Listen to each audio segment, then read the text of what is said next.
श्रीशैलेशदया पात्रम् दीभक्त्यादिगुणान्नवमितीन्द्रप्रवणम् वन्दे रम्यजामातरम् मुनिम् लक्ष्मीनाथसमारम्भाम् नारयामुनमध्यमामप्रदानार्यपर्यन्ताम् वन्दे गुरुपरम्पराम् यो नित्यमच्युतपदाम् भुजयुग्मयुग्मव्यामोहदत्तरितराणि कृणाय मेने अस्मत्पुरोर्भगवतोऽस्य दयैकसिन्धो रामानुजस्य शरणम् प्रपद्ये माता पिता युवतयस्तनया विभूतिः सर्वम् यदेव नियमेन मदन्वयानाम् आद्यस्य नः कुलपते कुलाभिरामम् श्रीमत्तरङ्गियुगणम् प्रणमामि मूर्ध्ना भूतम् सरश्च महदार्पय भट्टनाथ श्रीभक्तिधारकुलशेखरयोगिवाहान् भक्तान्विदेवपरकालयतीन्द्रविस्तात् श्रीमत्पराङ्कुरमुनिम् प्रणतोऽस्मि नित्यम्।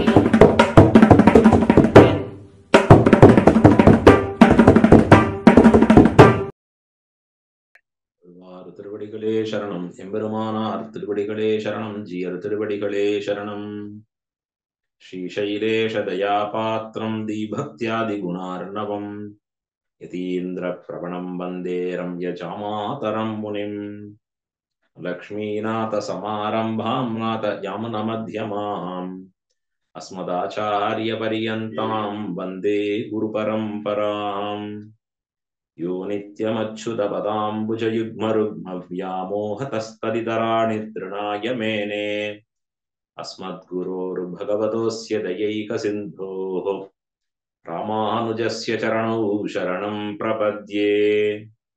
मातापिता युवतयस्तनया विभूतिः सर्वं यदेव नियमेन मदन्वयानाम् आद्यस्य नः कुलपतेर्वकुलाभिरामम् श्रीमत्तदङ्घ्रियुगलं प्रणमामि मूर्ध्ना।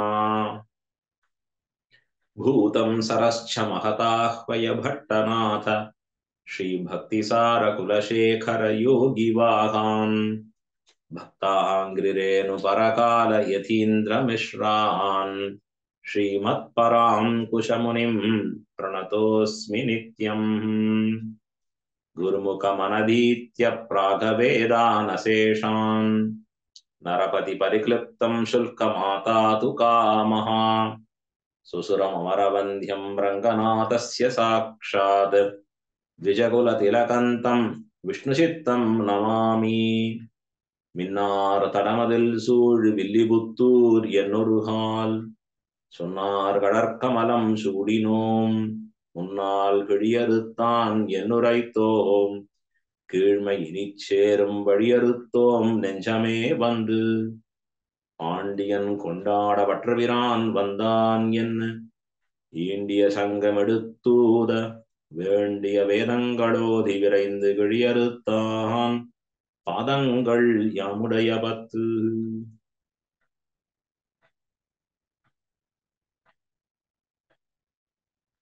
ஸ்ரீயஸ்ரீஹி ஸ்ரீரங்கேஷய சபஜ ஹிருத்யாம் பகவதீம் ஸ்ரீயம் தத்தோப்யுச்சைஹி என்று சுவாமி பராசரப்பட்டர் ஸ்ரீரங்கநாச்சியாரின் பெருமைகளை ஸ்ரீரங்கநாதனை காட்டிலும் மிக அதிகமாக சொல்லுவோம் என்று பெரிய பெருமாள் முன்பே சபதம் செய்து போந்தார். அது எம்பெருமானுக்கு உகப்பான விஷயமானா போற உகப்பான விஷயம்.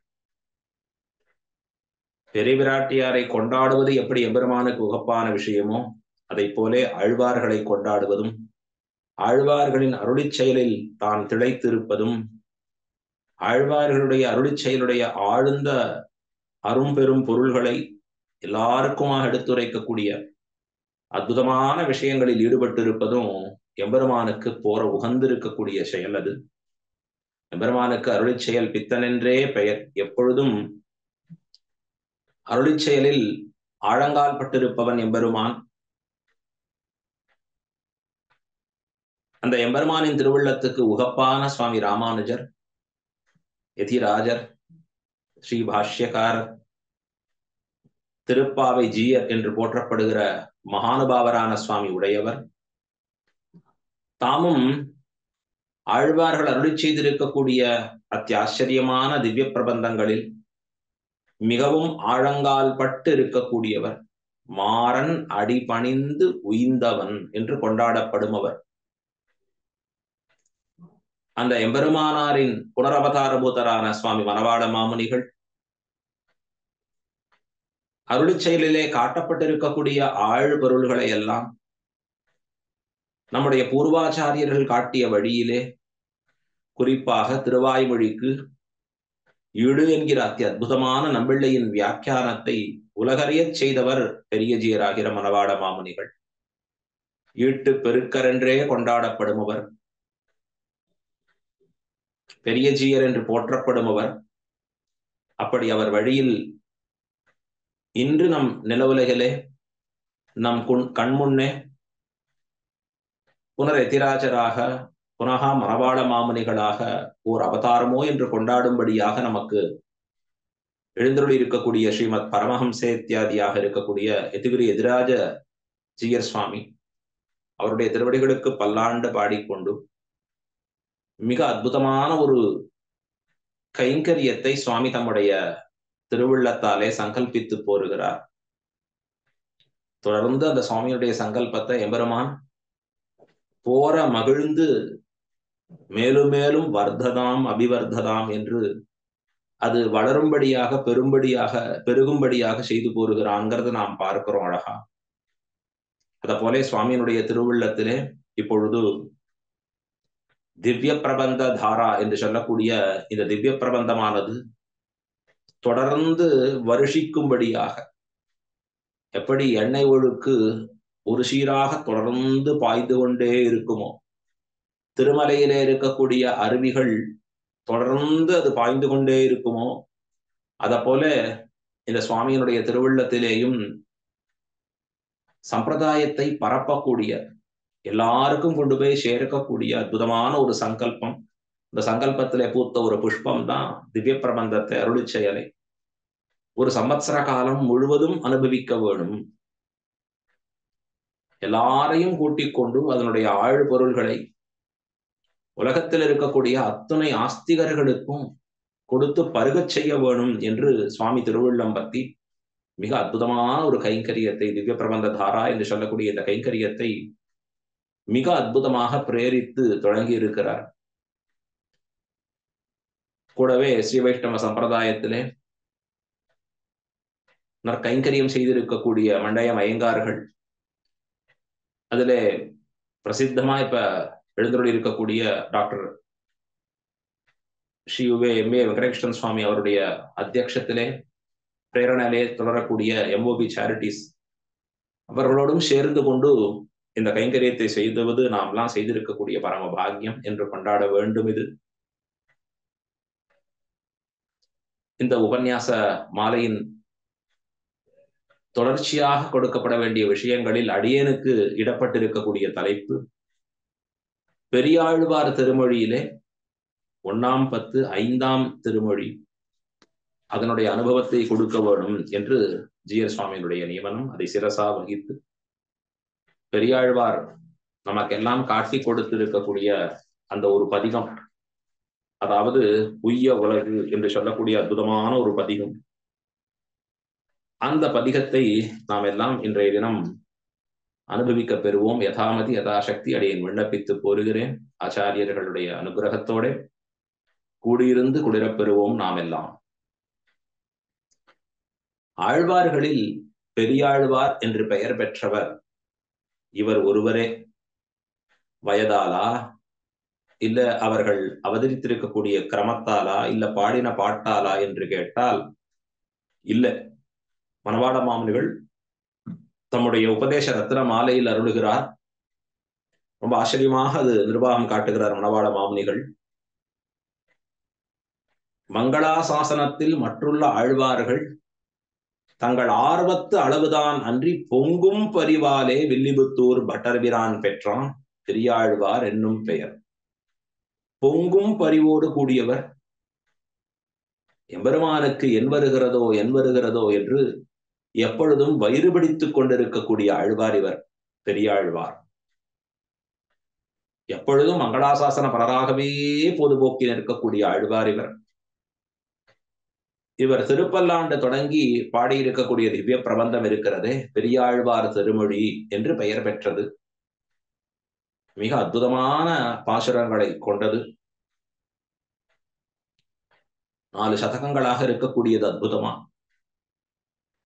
மிக ஆச்சரியமான அர்த்த விசேஷங்களை உள்ளடக்கியதாக இருக்கக்கூடியது. பெரியாழ்வாருடைய திருவுள்ளம் இன்னது அப்படின்னு நினைச்சு நாமெல்லாம் கொண்டாடும்படியாக இருக்கக்கூடியது. ஏன் குறிப்பா இந்த ஆழ்வார் தான் இந்த பெரியாழ்வார் திருமொழியில எம்பெருமானுக்கு தன்னை ஒரு தாயாக நினைந்து கொண்டு பாவித்துக் கொண்டு எம்பெருமான் விஷயத்திலே அருளி செய்யக்கூடிய பாசுரங்கள் இருக்கே, கேட்பாரையெல்லாம் நெஞ்சுருகச் செய்யும்படியாக இருக்கிறது.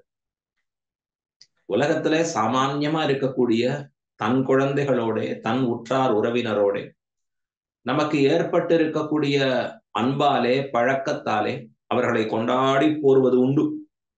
ஆனா ஆழ்வாருக்கு எல்லாம் எம்பெருமானாக பாவித்து சேலை கண்ணியரும் பெரும் செல்வமும் நன்மக்களும் மேலா தாய் தந்தையரும் அவரே இனி ஆவாரே. त्वमेव माता च पितास्त्वमेव त्वमेव बन्धुश्च गुरुस्त्वमेव त्वमेव विद्या द्रविणं त्वमेव त्वमेव सर्वं मम देवदेव என்று எல்லாம் எம்பெருமானே என்று கொண்டாடும்படியாக அந்த எம்பெருமான் தனக்கு ஒரு அற்புதமான இனிய பிள்ளையாக ஆழ்வார் பாவித்து அருளி செய்யக்கூடிய பாசுரங்கள் இருக்கே, நம்ம எல்லாம் நெஞ்சுருகச் செய்யும்படியான பாசுரங்கள். அந்த பாசுரங்கள் எல்லாம் பெரியாழ்வார் திருமொழிய நாள்தோறும் இன்னும் இன்னும் இன்னும் என்று அனுபவித்துக் கொண்டே இருக்க வேணும் என்கிறாவா நம்மிடத்திலே ஏற்படாமல் இருந்தால் அது ஆச்சரியமே. எல்லாருக்கும் அந்த அவா ஏற்பட்டு கொண்டே இருக்கும் என்பதுதான் ஒரு சத்தியமான உண்மை. அது பெரியாழ்வார் இப்பொழுது 1ஆம் பத்து 5ஆம் திருவாய்மொழி 5ஆம் திருமொழியிலே அருளி செய்யக்கூடிய அர்த்தம். இதற்கு பெரியஜியராகிற மணவாள மாமுனிகள் அற்புதமாக அருளி செய்திருக்கக்கூடிய வியாக்கியானம். பெரியவாச்சான் பிள்ளை அருளி செய்திருக்கக்கூடிய வியாக்கியானம் கிடைக்காது போகவே ஸ்ரீசைலேஷ தயாபாத்திரராக விளங்கி இருக்கக்கூடியவர்,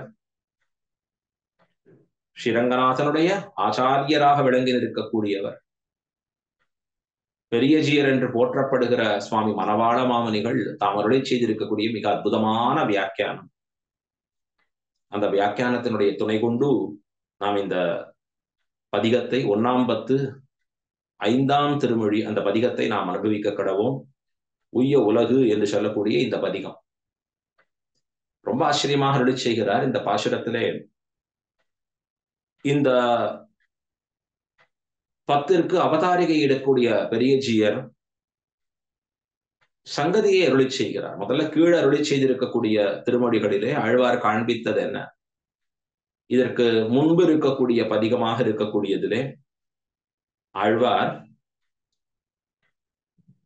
தான் மேலிருக்கக்கூடிய நிலாவை அழைக்கும்படியான பதிகமாக காட்டுகிறார். எம்பெருமானுடைய விளையாட்டிற்காக நீ ஓடி வர வேணும், நீ ஓடி வர வேணும் என்று காட்டும்படியாக இருக்கக்கூடியதாக அமையப்பெற்றிருக்கிறது. அம்புலியை அழைப்பதாக இருக்கக்கூடிய பதிகம் இது. இதற்கு முன்பு இருக்கக்கூடிய பதிகம், ஹே சந்திரனே, நீ எம்பெருமானோடு விளையாட வேண்டும் என்று ஆசைப்பட்டாயாகில், என் கிருஷ்ணனோட விளையாடணும் நீ ஆசைப்பட்டா ஓடிவா, நீ விரைந்து ஓடிவா, அம்புலி உகந்து ஓடிவா என்று சொல்லும்படியான பாசுரம் அழகாக. அது பல காரணங்களை சொல்லி அழைக்கிறார் ஆழ்வார். ஆழ்வார் தாமான நிலையை மறந்து யசோதா பாவத்தை பெற்று அருளி செய்யக்கூடிய அந்த பாசுரம். அந்த யசோதா பாவத்துல ஆழ்வார் அருளி செய்யக்கூடிய பாசுரத்திலே எத்தனையோ காலம் கடந்து அருளி செய்கிறார். யசோதா கிருஷ்ணனை தாலாட்டி அம்புலி உகந்தோடிவான்னு சொல்லி இருக்கக்கூடிய சமயம் எப்பொழுது, ஆழ்வார் திருவவதாரம் பண்ணி இந்த நிலவுலகளே வாழ்ந்திருக்கக்கூடிய சமயம் எப்பொழுது அப்படின்னு பார்த்தா நெடுங்காலம் வாசி உண்டு, அந்த காலத்திற்கும் இந்த காலத்திற்கும். ஆனா ஆழ்வார் அதை இப்பொழுதுதான் கிருஷ்ணன் பிறந்திருப்பதாக பாவித்து தன்னுடைய பிள்ளைய கிருஷ்ணன் என்று யசோதா பாவத்தை அடைந்து தானே யசோதையாக மாறி நின்று அருளி செய்யக்கூடிய அற்புதமான பாசுரம் தான் கீழே அருளி செய்திருக்கக்கூடிய திருமொழியிலே அம்புலி உகந்தோடிவா என்று சொல்லும்படியான பாசுரம் அது. அதற்கு மேலே எம்பெருமான் வளர்ந்து வரக்கூடியவனாக மாறுகிறான்.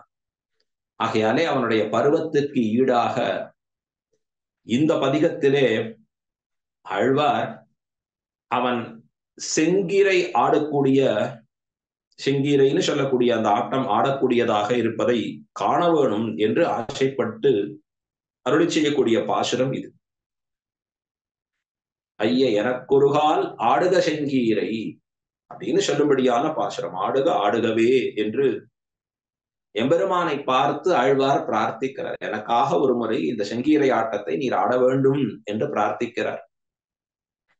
செங்கீரை ஆட்டம் என்பது தாய்மார்கள் முதலானவர்கள் குழந்தைய தன் மடியிலே அமர்த்தி கொண்டு அந்த குழந்தைய இப்படி இப்படின்னு வச்சு ஆட்டக்கூடிய ஆட்டம் இருக்கே, ஒரு நர்த்தனம். அது அழகா, அது செங்கீரை ஆட்டம் என்று காட்டப்படுகிறது அழகா. இதை பெரியஜியரே அதாவது முதல் பாசுரத்தினுடைய முடிவிலே காண்பிக்கிறார். தாய்மார் முதலானார் பிள்ளைகளை தாங்களே அசைத்து ஆடுவிப்பது ஒரு நிறுத்த விசேஷம் என்று காண்பிக்கிறார். அழகா அந்த குழந்தை அப்படி பண்ணி வச்சுட்டு இப்படி இப்படின்னு ஆட்டம் அப்படி ஆடுறா தாய்மார்கள் எல்லாம் அழகா.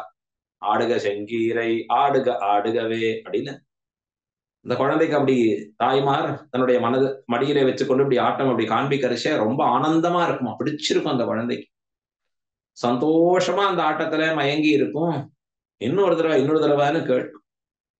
இந்த ஆழ்வாருடைய அனுபவம் எப்படி இருக்கு அப்படின்னா, தமிழர்கள் காட்டிய இலக்கியங்களுக்கு தகுந்தபடி இருக்கு. தமிழர்கள்ல பிள்ளைத்தமிழ் என்று கொண்டாடும்படியாக நிற்கிறது.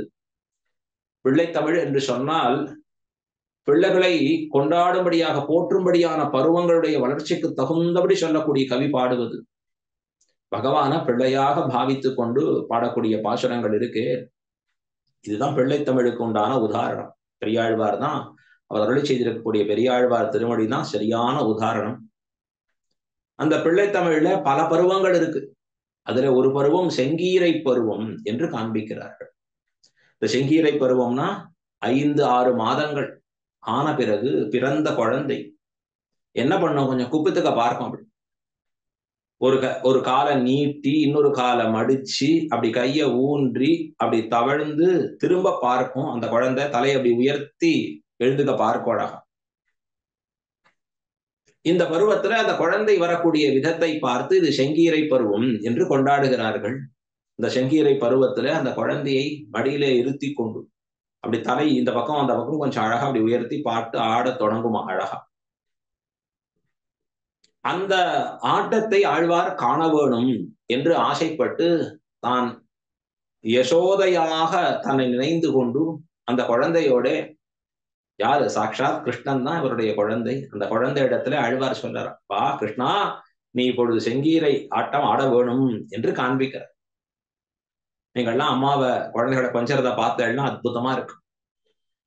நான் சொல்றது அந்த காலத்துல இருக்கிற பெரியோர்கள், பெரிய பாட்டிமார்கள், வயசானவர்கள் இப்படி எல்லாம் வச்சு குழந்தைகளை கொண்டாடி இருக்க அழகா. தொட்டில் இடுவது, அந்த தொட்டிலிட்டு குழந்தைகளுக்கு தாலாட்டு பாடுவது, அதற்கு மேலே அந்த குழந்தைக்கு அழகுபடுத்தி பார்ப்பது, அந்த குழந்தைக்கு திருஷ்டி வராமல் இருப்பதற்காக திருஷ்டி போட்டு வைப்பது, அந்த குழந்தையை நிலாவை பார்த்து இந்தா நீ அமுதுண்ண வேணும் என்று சொல்லி காண்பிப்பது, இதெல்லாம் ரொம்ப ஆச்சரியமான அனுபவங்கள். நமக்கே ஏற்பட்டு இருக்கிற தனித்துவமான அனுபவம். இதுக்கெல்லாம் நாமெல்லாம் ரொம்ப அழகா கொண்டாடி மகிழ வேணும். ஏன்னா இது ஒரு கிரமமா நமக்கு பரம்பரையா வருது. இப்படிப்பட்ட அனுபவம் இது நம்மோட குழந்தைக்கு நமக்கு இவ்வளவு ஆனந்தம் கொடுக்கறதுன்னு சொன்னா, சாட்சாத் பகவானே நமக்கு குழந்தையா இருந்து அவனை கொண்டாடினா யசோதைக்கு என்ன ஆனந்தம் ஏற்பட்டு இருக்கும். எல்லாவித குணமும் பரிபூர்ணனாக இருக்கக்கூடிய சர்வேஸ்வரன், அழகு நிரம்பு பெற்று இருக்கக்கூடியவன் எம்பெருமான், அப்படி கிருஷ்ணனாக தானே வந்து அவதரிக்க யசோதை பிராட்டிக்கு தன்னுடைய அழகிலே அவளை மயக்கி தான் எப்படியெல்லாம் எம்பெருமான் அவளை மகிழ்வித்திருப்பான். அதை நாம எங்க பார்க்கலாம் அப்படின்னா, பெரியாழ்வார் திருமொழியிலே நாம் பார்க்கலாம். அவ்வளவு ஆச்சரியமாக எம்பெருமான் செய்யக்கூடிய சேஷ்டிதங்களை யசோத பிராட்டி கொண்டாடுற அப்படி யசோத பாவனையிலே ஆழ்வார் அருளுகிறார். இந்த இடத்துல பெரியஜியர் அற்புதமான 2 அர்த்தங்களை காண்பிக்கிறார். 2 விஷயத்தாலே யசோத பேசினா போலே பேசுகிறார் இவர். என்ன? ஒண்ணு, எம்பெருமானை நன்றாக ஸ்தோத்திரம் பண்ணி நீர் செங்கீரை ஆட வேணும் அப்படின்னு பல தடவை எம்பெருமானிடத்திலே இவர் அபேட்சிக்கிறது, ஆசைப்படுறது. அப்படிங்கிற ஒரு காரணமும். இரண்டாவது, எம்பெருமானுடைய உயர்ந்த சேஷ்டிதங்களை, அவனுடைய செயல்களை அனுபவித்து போர்வதற்கே இந்த பெரியாழ்வாருக்கு யசோத போல இருக்கக்கூடிய ஒரு சாமியத்தை காண்பிக்கிறது. யசோத பிராட்டி அப்படித்தானே கிருஷ்ணனிடத்திலே பலமுறை பிரார்த்திப்பவளாக இருப்பா. அவன ஸ்தோத்திரம் பண்ணிண்டே, கிருஷ்ணா சமத்தோல்யோ கண்ணோல்யோ அப்படின்னு கொண்டாடி, அப்பா ஐயா ஒரு தடவை ஆட வேணும் அப்படின்னு பிரார்த்திக்கிறா போல. இன்னொன்னு, அவனுடைய குணச்சேஷ்டிதாதிகளை எல்லாம் கொண்டாடி யசோதை பிராட்டி சொல்லி நிற்பா போலே. ஆழ்வாரம் அப்படி அனுபவிக்கிறார். ஆனா பெரியாழ்வாருக்கு யசோதையை காட்டின ஒரு தன்னேற்றம் உண்டுன்னு விவரிக்கிறார். 4 காரணங்களாலே யசோத பிராட்டியை காட்டிலும் பெரியாழ்வார் மிகவும் கொண்டாட தகுதி பெற்றவர் என்று இங்கே தெரிவிக்கிறார். என்ன காரணம் அப்படின்னா அதை இங்க தெரிவிச்சு காண்பிக்கிறார் அழகா. மயர்வர மதிநலம் அருளினன். ஆழ்வார்களுக்கு எம்பெருமான் தானே மயர்வு அரும்படியாக பக்தி ரூபா பண்ண ஞானத்தை கொடுத்தருளினான். உள்ளத உள்ளபடியே காட்டிக் கொடுத்தான் எம்பெருமான். ஞானத்தோட கலந்த பக்தி வேற சேர்ந்திருக்கு ஆழ்வார்களுக்கு. ஆகையால எப்படி இருக்கு அப்படின்னா, இந்த ஆழ்வார்களுக்கு தர்மி ஐக்கியம், அதாவது சாட்சாத் ஸ்ரீ வைகுண்டநாதன் தான் கிருஷ்ணன், ராமன் தான் கிருஷ்ணனா இங்க இருக்கான். இப்படி அந்த எம்பெருமானுடைய தர்மி ஐக்கியத்தை உணர்ந்தவர்களாக இருக்கக்கூடிய ஆழ்வார்கள். அதுல குறிப்பா இந்த பெரிய ஆழ்வார் என்ன பண்ணுகிறார் இந்த திருமொழியில அப்படின்னா, அவதாராந்தரங்கள், அதாவது வேறு சில அவதாரங்களில், மற்றைய அவதாரங்களில் ஏற்பட்டிருக்கக்கூடிய குணச்சேஷ்டிதங்களையும் கூட இந்த திருமொழியிலே யசோதை பிராட்டியாக பாவித்துக் கொண்டு அருளுவதும், அதற்கு மேலே கிருஷ்ணாவதாரத்திலே பிறகு வரக்கூடிய எம்பெருமான் பிள்ளை பருவத்தை கடந்து பெரியவனாகி செய்திருக்கக்கூடிய செயல்களையும் சேர்த்து இதுல அனுபவிப்பதும், பரத்துவம் எம்பெருமானுடைய பெருமையை நிலைநாட்டக்கூடிய, அவன் சர்வேஸ்வரன் என்று சொல்லக்கூடிய அவனுடைய மேன்மையை காட்டக்கூடிய விஷயங்களை அனுபவிப்பதும், உகந்து அருளின நிலங்களாக விளங்கி இருக்கக்கூடிய திவ்யதேசங்கள் இருக்கே, அதுல எம்பெருமான் எந்தெந்த திருக்கல்யாண குணங்களோடு கூடியிருப்பவனாக இருக்கிறான்கிறதையும் அனுபவிப்பதோடு பார்க்கிறச்சே பெரியாழ்வார் என்பவர் யசோதையை காட்டிலும் உயர்ந்திருக்கிறார், தன்னேற்றம் பெற்றவராக இருக்கிறார். யசோதா பிராட்டி பாவத்திலேயும் ஆழ்வாருக்கு பெரியாழ்வாரின் தன்னேற்றமாக இருக்கக்கூடிய அந்த பாவம் அற்புதமாக வெளிப்படுகிறது என்று நாம் எல்லாம் பார்க்க நேருகிறது. இங்கே இந்த பாசுரங்கள் அனுபவிக்கிறச்சு அவ்வளவு ஆச்சரியமாக இருக்கக்கூடிய இந்த பாசுரம் அழகா. இந்த குழந்தை செங்கீரை ஆடக்கூடிய ஆட்டத்தை 11 பாசுரங்களாலே ஆழ்வார் வர்ணித்து போருகிறார்.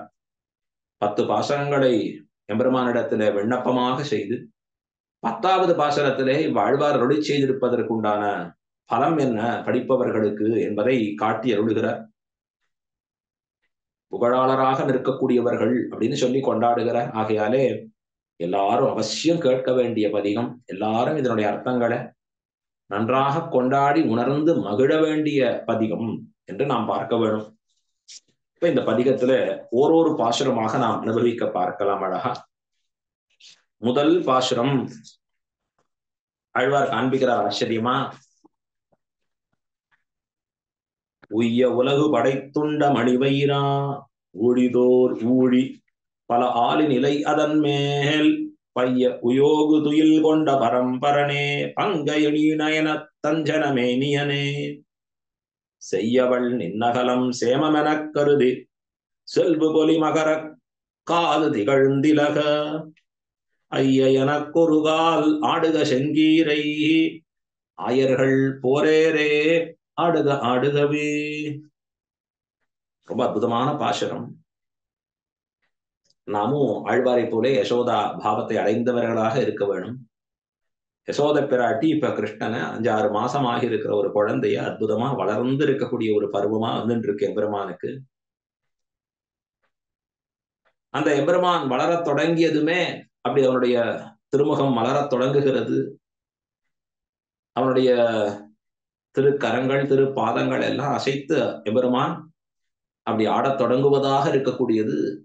இவள் எம்பெருமானை வைத்துக் கொண்டு அந்த நிறுத்த விசேஷத்தை அவனுடைய நாட்டியத்தை பார்த்து ரசிக்கக்கூடியதா இருக்கு. இப்படி இப்படின்னு எம்பெருமான குழந்தையை ஆட்டுவிக்கக்கூடியது.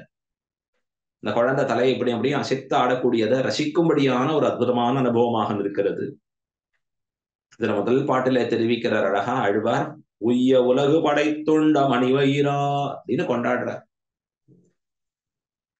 உய்ய உலகு படைத்து உண்ட மணிவயிரா அப்படின்னா இந்த உலகத்தில இருக்கக்கூடிய எல்லாரும் உஜ்ஜீவனம் அடைவதற்காகத்தான் எம்பெருமான் என்ன பண்றான்னா உலகத்தையே சிருஷ்டித்தான்னு தெரிவிச்சார். உய்ய உலகு படைத்து அப்படிங்கிற இந்த உலகத்தை எல்லாம் எம்பெருமான் படைத்ததின் நோக்கம் என்ன? எல்லாரும் எம்பெருமானை அடைய வேண்டும் என்கிற பேரவா எம்பெருமானுக்கு. அதான் தெரிவிச்சார். கரண கலேபரைர் கடையிதும் தயமான மனாகா என்று பட்டர் தெரிவிச்சார். ஆழ்வாரும் தம்முடைய பாசுரத்திலே தெரிவித்தார், ஒன்றும் தேவும் உலகும் உயிரும் மற்றும் யாதுமில்லாவன்று நான்முகன் தன்னோடு தேவர் உலகோடு உயிர் படைத்தான். பகவானுடைய சிருஷ்டியும் இருக்கே, அதுவும் பெரிய கருணையை காண்பிக்கிறது. காருணிகனான சர்வேஸ்வரன் அப்படின்னு தான் கொண்டாட. எப்பவும் கருணையே வடிவெடுத்தவனாக இருக்கக்கூடிய சர்வேஸ்வரன் கரண கலேபரங்கள் இல்லாத பொழுது, இந்த சரீரமோ இந்திரியங்களோ நமக்கு இல்லாத பொழுது நாம் எப்படி ஞானத்தை அடைவது? ஞானத்தை அடையாத எம்பெருமானை எப்படி அறிவது? எம்பெருமானை அறியாத நாம் எப்படி மோட்சத்தை ஆசைப்படுவது? அந்த மோட்சத்தை ஆசைப்பட முடியாத பொழுது அதற்குண்டான வழிகளை நாம் எப்படி செயல்படாமல் அந்த மோட்சத்தை அடைவதற்குண்டான வழிகளை நாம் எப்படி செயல்படும்படியாக ஆவது? இப்ப இதையெல்லாம் அற்புதமா எம்பெருமான் நினைத்து தம் திருவுள்ளத்திலே பற்றி ஆகையால தான் என்ன பண்றான்? உலகத்தை எல்லாம் சிருஷ்டிக்கிறான். பகுஸ்யாம் என்று இந்த உலகத்தை படைத்தான் எம்பெருமான். இந்த லோகத்தை எல்லாம் படைப்பதின் காரணமே நமக்கு சரீரத்தை கொடுத்து, சாஸ்திரத்தை கொடுத்து, ஆழ்வார் ஆச்சாரியர்களை கொடுத்து, இன்னபடி வாழ வேணும்னு காண்பிச்சு கடைசியா எம்பெருமான் திருவடிகள்ல போய் நித்திய கைங்கரியத்தை அடைந்து உய்ய வேணும். சிருஷ்டிக்கு முன்னாடி எப்படி இருக்கும்? எம்பெருமானுடைய திருவயிற்றிலே இருக்கக்கூடிய களிமண்ணிலே ஒட்டி இருக்கக்கூடிய ரத்னங்களா கிடப்போம். ரத்னங்கள் களிமண்ணில ஒட்டி இருந்தா என்ன பிரயோஜனம்? மூல பிரகிருதியோட வெறுமா சித்தாக இருக்கக்கூடிய இந்த ஆத்மா ஒட்டி இருக்கிறச்சே, பகவான் சாஸ்திரங்களுக்கு கொடுக்கறதுக்கு முன்னாடி நம்மை சிருஷ்டிக்கிறான் எம்பெருமான். ஆச்சரியமான சரீரத்தை கொடுக்கிறான், உலகத்தை படைக்கிறான், படைத்து நம்மை இந்த உலகிலே தான் வாழும்படியாக செய்தான் பரமபுருஷன் ஸ்ரீமன் நாராயணன். அப்படி எம்பெருமான் நம்மை படைத்து அதன் பிறகு என்ன பண்றான்? பிரளய காலத்திலே அவாந்தர பிரளயம் மகா பிரளயம் என்று இப்படி சாஸ்திரம் பலவாறாக பிரளயங்களை பிரித்து காண்பிக்கிறது. அப்ப அழிக்கிறான். அதுவும் கூட நன்மைக்கு. எல்லாம் அதர்மத்துல போயிட்டே இருக்கிறச்சே பகவான் இவர்களை விட்டா இன்னும் மோசமா போயிடும் என்பதற்காக அழிக்கிறானே. அந்த அழித்து என்ன பண்ணுகிறான்? எல்லாவற்றையும் தன் வயிற்றுக்குள்ளே வைத்து ரட்சிக்கிறான். அந்த வயிற்றுல எம்பெருமான் வச்சுட்டு இருக்கும் பொழுது அது எப்படி இருக்கு அப்படின்னா ரொம்ப அழகியதாக இருக்கக்கூடிய திருவயிறாக இருக்கிறதா. படைத்து உண்ட மணிவயிரா. மணிவயிரா மணி மணி போல இருக்கக்கூடிய அப்படின்னா ரொம்ப அழகு படைத்து இருக்கக்கூடிய திருவயிறாக இருக்கிறது. ஆலமா மரத்தின் இலைமேல் ஒரு பாலகனாய் ஞாலம் 7 உண்டான் அப்படின்னு கொண்டாடுறாரு. இவை பின்னும் வயிற்றுல இவையவன் துயக்கேன்னு காண்பிக்கிறாரு. பின்னும் வயிற்றுல எல்லாவற்றையும் தன் வயிற்றுள்ளே வைத்துக் கொண்டு எம்பெருமான் ஆச்சரியமாக உலகத்தை எல்லாம் காத்தருளினான். பிரளய காலத்திலேயும் கூட அதை கொண்டாடுகிறார் ஆழ்வார். ஊழிதோர் ஊழி பலா ஆளின் இளையதன் மேல் ஊழிதோர் ஊழி என்று சொன்னால் பல பல ஊழிக்காலங்களாக, பல கல்பகாலங்களாக. அப்படின்னா ஏதோ ஒரு கல்பம் இல்லை. நாம வாசிக்கரிச்சே சொல்றோம். இப்ப என்ன இதுல இருக்கும் அப்படின்னு சொல்லி நாம பண்ணுகிற பொழுது, சங்கல்பம் பண்ணுகிற பொழுது, இந்த சங்கல்பத்திலே சொல்லும்படியான வார்த்தைகள் உண்டு. அழகான நம்ம சங்கல்பத்துக்கு உண்டான வரிகள் உண்டு. அழகா ஸ்ரீ கோவிந்த கோவிந்த கோவிந்தன்னு சொல்லி ஆரம்பிக்கிறோமே. விஷ்ணோராஜ்யா பிரவர்த்தமானஸ்ய திதீய பரார்த்தே ஸ்ரீ ஸ்வேத வராக கல்பே. ஸ்வேதவராக கல்பம்னு பேர் நாம் வாழக்கூடிய இந்த கல்பத்துக்கு. இதை போல பல கல்பங்கள் இருக்கு. இப்படி ஒவ்வொரு கல்பம் தோறும் எம்பெருமான் இந்த உலகத்தை எல்லாம் படைத்து காத்து அழிப்பவனாக விளங்கி நிற்கிறான். ஆகையாலதான் தொடர்ச்சியா இது ஏற்பட்டு கொண்டிருக்கிறது. ஆழ்வார் சொல்றார், ஊழிதோர் ஊழியாக. அப்ப என்ன பண்றான்? எல்லாவற்றையும் ஜகத்தடைய காக்க வேணும் என்பதற்காக அந்த பிரளய காலத்திலே எடுத்து தனக்கு உள்ளே வைத்துக்கொண்டு, வயிற்றிலே வைத்துக்கொண்டு, இவன் எங்க இருக்கான்? ஒரு ஆலின் இலை மேலே துயில் கொள்கிறான். ஆலமா மரத்திலே இலை மேல் ஒரு பாலகனாய். அந்த இலை மேலே ஒரு பாலகனாக துயில் கொள்ளக்கூடிய அற்புதமான அழகு. அதைத்தான் இங்க சொல்ற. அந்த ஆளின் நிலை மேலே எப்படி இருக்கான் எம்பெருமான்? அசையாதபடி மெல்ல யோக நித்திரை கொள்ளுகிறான் என்று காண்பிக்கிறார். பைய உயோகு துயில் கொண்ட பரம்பரணி அப்படிங்கிறாரா. அவன் அதிலே யோக நித்திரையாக இருக்கிறான் எம்பெருமான். யோக நித்திரைன்னா என்ன அர்த்தம்? உலகத்தை எப்படி ரட்சிக்க வேண்டும் என்று எம்பெருமான் சிந்தை செய்து கொண்டிருப்பதுதான் யோக நித்திரை. சம்சாரிகள் நித்திரை என்பது இரவு வந்தால் உறங்க வேண்டும்ங்கிறதுக்காக இருக்கிற நித்திரை. ஆனா எம்பெருமானுடைய நித்திரை எப்படிப்பட்டது அப்படின்னா உலக ரட்சணார்த்தமாக இருக்கக்கூடிய சிந்தனை அது. சம்சாரிகள் நித்திரை தாமச குணத்தாலே ஏற்படுகிறது. பகவானுக்கு உயர்ந்த சத்வகுணமே வடிவெடுத்தவனாக இருக்கக்கூடியவனுக்கு சாத்வீகமாக இருக்கக்கூடிய குணத்தின் அடிப்படையிலே இந்த பிரஜைகளை எப்படி ரட்சிக்க வேணும் என்று அவருடைய சிந்தனை. அதுதான் யோக நித்திரை என்று கொண்டாடுகிறார். அந்த யோக நித்திரை செய்திருக்கிறபடியாலே, ஆளின் இலைமேலே துயில் கொண்டிருக்கிறபடியாலே அவன் எப்படி இருக்கான் எம்பெருமான் அப்படின்னா பரம்பரனே என்று கொண்டாடுகிறார். பராத்பரனாக தான் சுவாமியாக விளங்கி இருக்கக்கூடியவனாக எம்பெருமான் அங்கு எழுந்தருளி இருக்கிறான். அழகா அதற்கு மேலே தெரிவிக்கிறார், பங்கைய நீணயல தஞ்சன மேனியனே. பங்கயம்னு சொன்னா தாமரை. அந்த தாமரை போன்று இருக்கக்கூடிய திருக்கண்கள். தாமரை போன்றவன் சொல்ற செய்ய அவன் சாட்சாத் பரமபுருஷன் என்று தேறுகிறது. கஸ்ரீ ஸ்ரீயா பரமசத்வ சமாஸ்ரயக்கா கஃ புண்டரீக நயனா புருஷோத்தமக்கா. எவன் புண்டரீகாட்சனோ அவனே பரமபுருஷன். அத போல இந்த இடத்துல ஆழ்வார் வர்ணிக்கிறார். எம்பெருமான் எப்படிப்பட்டவனா இருக்கான்? தாமரை போன்ற திருக்கண்களை உடையவனாக, அவனுடைய பரத்துவத்தை காண்பிக்கக்கூடிய தாமரை திருக்கண்கள். அது எப்படி இருக்கு? இது விகசித்து இருக்கிறத பார்த்தா தாமரை ஒரு போலியாக சொல்லும்படியாக இருக்கிறது. சச்ச, தாமரை டூப்ளிகேட்டுப்பா, இதுதான்ப்பா ஒரிஜினல் தாமரை அப்படின்னு எம்பெருமானுடைய திருக்கண்களை பார்த்து கொண்டாட விடும்படியாக இருக்கிறது. அது மட்டும் இல்ல, இந்த தாமரை கொஞ்ச அளவுதான் பூத்து இருக்கும். எம்பெருமான் திருக்கண்கள் நீண்டு இருக்கக்கூடியதாக இருக்கு. அதற்கு மேலே அதற்கு அஞ்சனம் மையிட்டா போல இருக்கக்கூடிய எம்பெருமானுடைய திருமேனி, அழகான திருமேனி. அந்த திருமேனி அஞ்சனம் இட்டா போலே இருக்கக்கூடிய அஞ்சன மேனியனே என்று கொண்டாடுகிறார் ஆழ்வார் இந்த இடத்துல. இது எதை காண்பிக்கிறது? இது அர்த்தம் அப்படின்னா ஸ்ருதி அர்த்தத்தை ஆழ்வார் தெரிவிக்கிறா போல இருக்கிறதுன்னு கொண்டாடி காண்பிக்கிறார். கப்பியாசம் புண்டரீகமேவம் அக்ஷினி என்று சொல்லும்படியான ஸ்ருதியினுடைய அர்த்தம். அப்படின்னா எம்பெருமான் எப்படிப்பட்டவன்? புண்டரீகாட்சனாக இருக்கக்கூடியவன், பரத்வத்தை உடையவனாக இருக்கக்கூடிய பரம்பொருள் அந்த எம்பெருமான். அது ஆழ்வார் இங்க அழகா வெளிப்படுத்தி காண்பிக்கிறார். அதற்கு மேலே அடுத்தது சொல்லிக்கிறார், செய்யவள் நின்னகலம் சேமமெனக் கருதி. செய்யவள் அப்படின்னா சிவந்து இருக்கக்கூடியவள். யார் அது அப்படின்னா பெரிய பிராட்டியார். இரண்யவர்ணாம் ஹரிணீம், வேதம் சொல்றது அவளை பார்த்து. தகதகதகதகன்னு ஸ்வர்ணம் மாதிரி அப்படி சிவந்து இருக்காளாம் பெரிய பிராட்டியார் பார்க்கறச்சு. அப்படியே ஜோதியா இருக்கு அந்த பிராட்டியினுடைய திருமேனி இருக்கு. இந்த திருமேனி இரண்யவர்ணாம் அப்படின்னு கொண்டாடுறார் அழகா. இந்த போல ஆழ்வார் சொல்றார் செய்யவள்.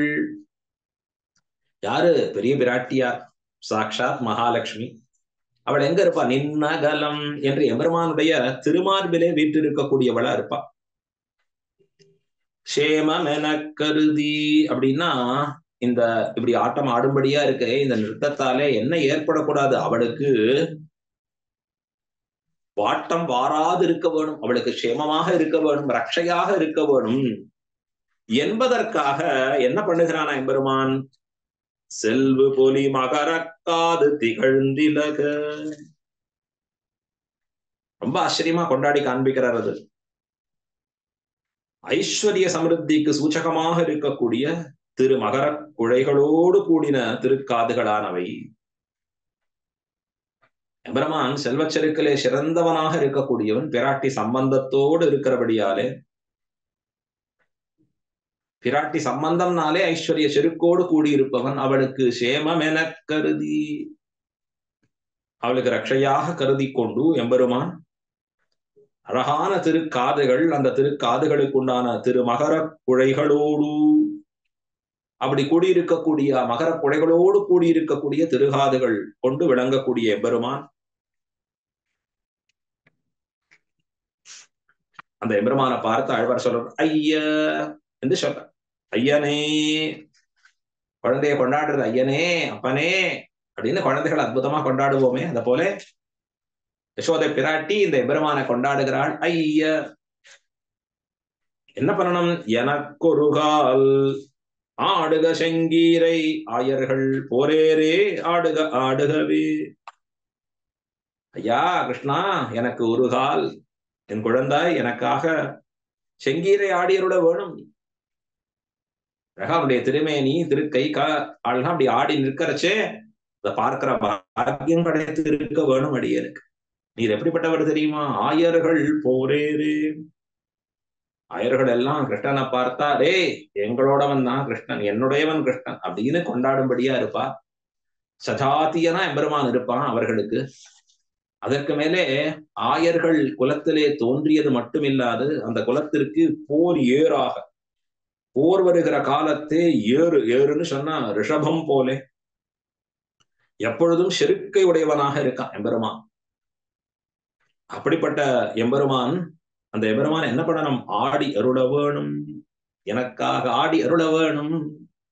என்ன ஆட்டம் ஆட? இந்த செங்கீரை ஆட்டம் ஆடி அருள வேணும் அப்படின்னு பிரார்த்திக்கிறார் அழகா. இதெல்லாம் தாய்மார்கள் மற்றும் உண்டானவர்கள் எல்லாம் பிள்ளைகளை தாங்களே அசைத்து ஆடுவிப்பது, தாங்களே அப்படி அசைத்து ஆடுவிக்கிறது இருக்கே, இதுக்குதான் செங்கீரை ஆட்டம். குழந்தைய அப்படி வடியில வச்சு அற்புதமா முன்னும் பெண்ணும் அந்த குழந்தையை ஆட்டி மகிழ்விப்பது இருக்கே, அந்த குழந்தை மகிழ்ந்து சிரிக்கிறச்சே இவா மகிழ்ச்சியா கொண்டாடுவது இருக்கே, அந்த அனுபவத்தை ஆழ்வார் இந்த பாசுரத்திலே நமக்கு காட்டியருளுகிறார். இது முதல் பாசுரம். இப்ப இந்த முதல் பாசுரத்தாலே பகவானுடைய பரத்வத்தை வெளியிட்டருளுகிறார் ஆழ்வார். எம்பெருமான் உலகத்தை எல்லாம் படைத்து தன் வயிற்றிலே வைத்து காத்து போந்தவன் பகவான் அப்படிங்கிற அந்த ஒரு மேன்மை, ஸ்ரீயப்பதித்துவம், இது எல்லாத்தையும் அவனுக்கு புண்டரீகாட்சத்துவம், இதெல்லாம் ஆழ்வார் இந்த முதல் பாசுரத்திலே காட்டியருளக்கூடிய அனுபவம், அத்தியாச்சரியமான அனுபவம். அடுத்தது இரண்டாவது பாசுரத்திலே ஆழ்வார் பகவானுடைய அவதார சேஷ்டிதங்களை அனுபவிக்கிறார் ஆச்சரியமா. கோளரியின் உருவம் கொண்ட அவனுடலம் குருதி குழம்பியட கூறுகிறாள் குடைவாய் மீளவன் மகனை மெய்மை கொடக்கருதி மேலை அமரர்பதி மிக்கு வெகுண்டு வர காளனன் மேகமவை கல்லொடு கால் பொழிய கருதி வரை குடையா காளிகள் காப்பவனே. ஆள எனக்குருகால் ஆடுக செங்கீரை ஆயர்கள் போரேரே ஆடுக ஆடுகவே. இந்த பாசுரத்திலே ஆழ்வார் எம்பெருமானுடைய அற்புதமான அவதாரமாக இருக்கக்கூடிய நரசிம்ம அவதாரத்தை அனுபவித்து போருகிறார். கிருஷ்ணன் அவன் ஒரு சிம்மம், யாதவா சிம்மமாக விளங்கக்கூடிய எம்பெருமான். யாதவ சிம்மனாக இருக்கக்கூடிய கிருஷ்ணனிடத்திலே ஆழ்வார் நரசிம்மனுடைய மேன்மையை கொண்டாடி அனுபவிக்கக்கூடிய அனுபவம் இதிலே. யசோதா பிராட்டி பாவத்துல பெரியாழ்வார் இருக்கிறச்சே பெரியாழ்வாருக்கு எம்பெருமானுடைய அத்தனை அவதாரங்களும் குணசேஷ்டிதங்களும் தெளிவாக காட்டுகிறபடியாலே அந்த எம்பெருமானுடைய அற்புதமான அவதாரமான நரசிம்ம அவதாரத்தை கொண்டாடுகிறார். கோளரியின் அப்படின்னு காண்பிக்கிறார். கோளரி, கோளரின்னு சொன்னா சிம்மமாக அவதரிக்கிறான் எம்பெருமான். நரசிம்மமாகத்தானும் இந்நிலவுகளை கொண்டு அவதாரம் பண்ணுகிறான். கோளரியினுடைய உருவத்தை கொண்டு எம்பெருமான் இந்த நிலவுகளை அவதரிக்கிற பொழுது என்ன பண்ணுகிறான் அப்படின்னா, தேவர்கள் எல்லாம் கொடுத்திருக்கக்கூடிய வரம் இருக்கே, அந்த வரத்திலே உண்டான வரம்பு மீறாதபடி பண்ண வேணும். பெரிய கஷ்டம் இந்த எம்பெருமானுக்கு. தேவர்களை படைக்கணும், தேவர்களை படைத்த பிறகு அவர்களுக்கு அறிவு புகட்ட வேணும். பிரம்மாவுக்கு வேதத்தை உபதேசம் பண்றான். தானே எம்பெருமான் பல அவதாரங்களாக பிரம்மாவுக்கு தோற்றுவிக்கிறான், அழகா தோன்றி காண்பிக்கிறான் அவனுக்கு. அதற்கு மேலே அவனுள்ளே இருந்து சிருஷ்டியையும் பண்ணுகிறான். பிறகு பிரம்மாவுக்கு சக்தியை கொடுக்கிறான் எம்பெருமான். பா, நீ மேற்கொண்டு நிறைய பண்ணு, உன்கிட்ட யார் வரம் கேட்டாலும் நீ கொடுக்கலாம். அது தேவர்கள் எவ்வளவு ரொம்ப ஜாக்கிரதையா கையாளணும். எப்பொழுதுமே அதிகாரம்னு ஒண்ணு வந்துடுத்துன்னா அந்த சமயத்துலதான் ஜாக்கிரதை அதிகமா இருக்கணும். அதிகாரம் இல்லாதவாளுக்கு ஒரு கவலையும் இல்லை. இருக்கிறதுலயே பிதாமகருங்கிற ஸ்தானம் பிரம்மாவுக்கு. அதிகமான அதிகாரம் படைத்தவர் பிரம்மா. ஆகையால அதை எப்படி கையாளணும்? ரொம்ப ஜாக்கிரதையா கையாளணும். கையாள தெரியுமான்னா தெரியாதே இவர்களுக்கு. அவன் கேட்கிறபடியெல்லாம் வரத்தை கொடுக்க வேண்டி. ஹிரண்யகசிபு அத்தனை கேட்கிறான். என்ன கேட்கிறான் பிரம்மாவிடத்துல? எனக்கு சாவே கூடாது. சாவே எப்படிப்பா கூடாதுன்னு இருக்க முடியும்? பிறந்தவன் எல்லாம் சாக வேண்டியதுதானே. சரி, அப்படின்னா தேவர்களால கூடாது, மனிதர்களால கூடாது, யக்ஷர்களால கூடாது, கந்தர்வர்களால கூடாது, பகல்ல கூடாது, இரவிலே கூடாது, உயிருள்ளவற்றால் கூடாது, இப்படின்னு பலவற்றை கேட்கிற அழகா. மேல கூடாது, கீழே கூடாது, வீட்டுக்குள்ளே கூடாது, வீட்டுக்கு வெளியே கூடாது, எனக்கு இப்படியெல்லாம் மரணம் சம்பவிக்க கூடாது. பிரம்மா என்ன பண்றாரு? ஆகட்டும், தந்தேன் தந்தேன் தந்தேன்னு சொல்லிவிட்டு என்ன இப்படி கொடுத்துடுறாரு. அவன் தான் தபஸ் பண்ணிவிட்டான். எல்லா தேவர்களும் பிரம்மாவன் இருக்கிறா. ஐயோ, அந்த தபஸாலே உலகமே அழிஞ்சிடும் போல் இருக்கு, அப்படி அக்னி பழம்பா இருக்கு, நீர் வரம் கொடுத்தே ஆகணும். பிரம்மாவும் வரம் கொடுத்துட்டார். அவர் மனசுல ஒரு சந்தோஷம் தான். ஏன்? நம்மை படைத்த பரமாத்மா இருக்கார், அவரை பார்த்து கவலைப்பட வேண்டாம். அவர் திருவடியில அவருக்கு அவ்வளவு விசுவாசம். நம்ம படைத்தவருக்கு அந்த பொறுப்பு இருக்கு, சக்தியும் இருக்கு. அவருக்கு பார்த்துப்பார் அழகா. அந்த பிரம்மா கொடுத்த வரத்தை மீறாதபடி, அதுல சொல்லப்பட்டிருக்கக்கூடியவைகள் மீறாதபடி எம்பெருமான் இவனை வதம் செய்ய வேணும் என்பதற்காக நரசிங்கமாக அவதரிக்கிறான். தூணிலிருந்து தோன்றுகிறான் எம்பெருமான். வாசப்படியில வச்சு அவனை வதம் பண்றான். நகத்தையே வைத்து அவனை கிழித்தெறிகிறான் எம்பெருமான். சாயங்காலம் அந்தி பொழுதிலே அவனுடல் இடந்தான் எம்பெருமான். இதெல்லாம் பிரம்மா சொல்லி இருக்கக்கூடிய வரம் மீறாதபடியும் விரோதம் வாராதபடி பண்ண வேணும் என்பதற்காக இத்தனை பண்றான் அழகா. இப்படிப்பட்ட மிடுக்கை உடைத்தாக இருக்கக்கூடிய அந்த நரசிம்ம வேஷத்தை, நரம் கலந்த சிங்கமாக வந்த வேஷம் எல்லா ஆச்சாரியர்களும் ரொம்ப கொண்டாடுவார். பராசரப்பட்டர் உகப்போடே கொண்டாடுவர். வியாபி ரூபமபி கோஷ்பதயித்வா பக்தவத்சலதயோஜித வேலம் தத்விஷந்தப நிருகேசரி ரூபம் கோபுரோபதி விஜృంభిத மீடே என்று இங்கே கொண்டாடுவார் மேற்றடிகை சிங்கர பராசர பட்டர்.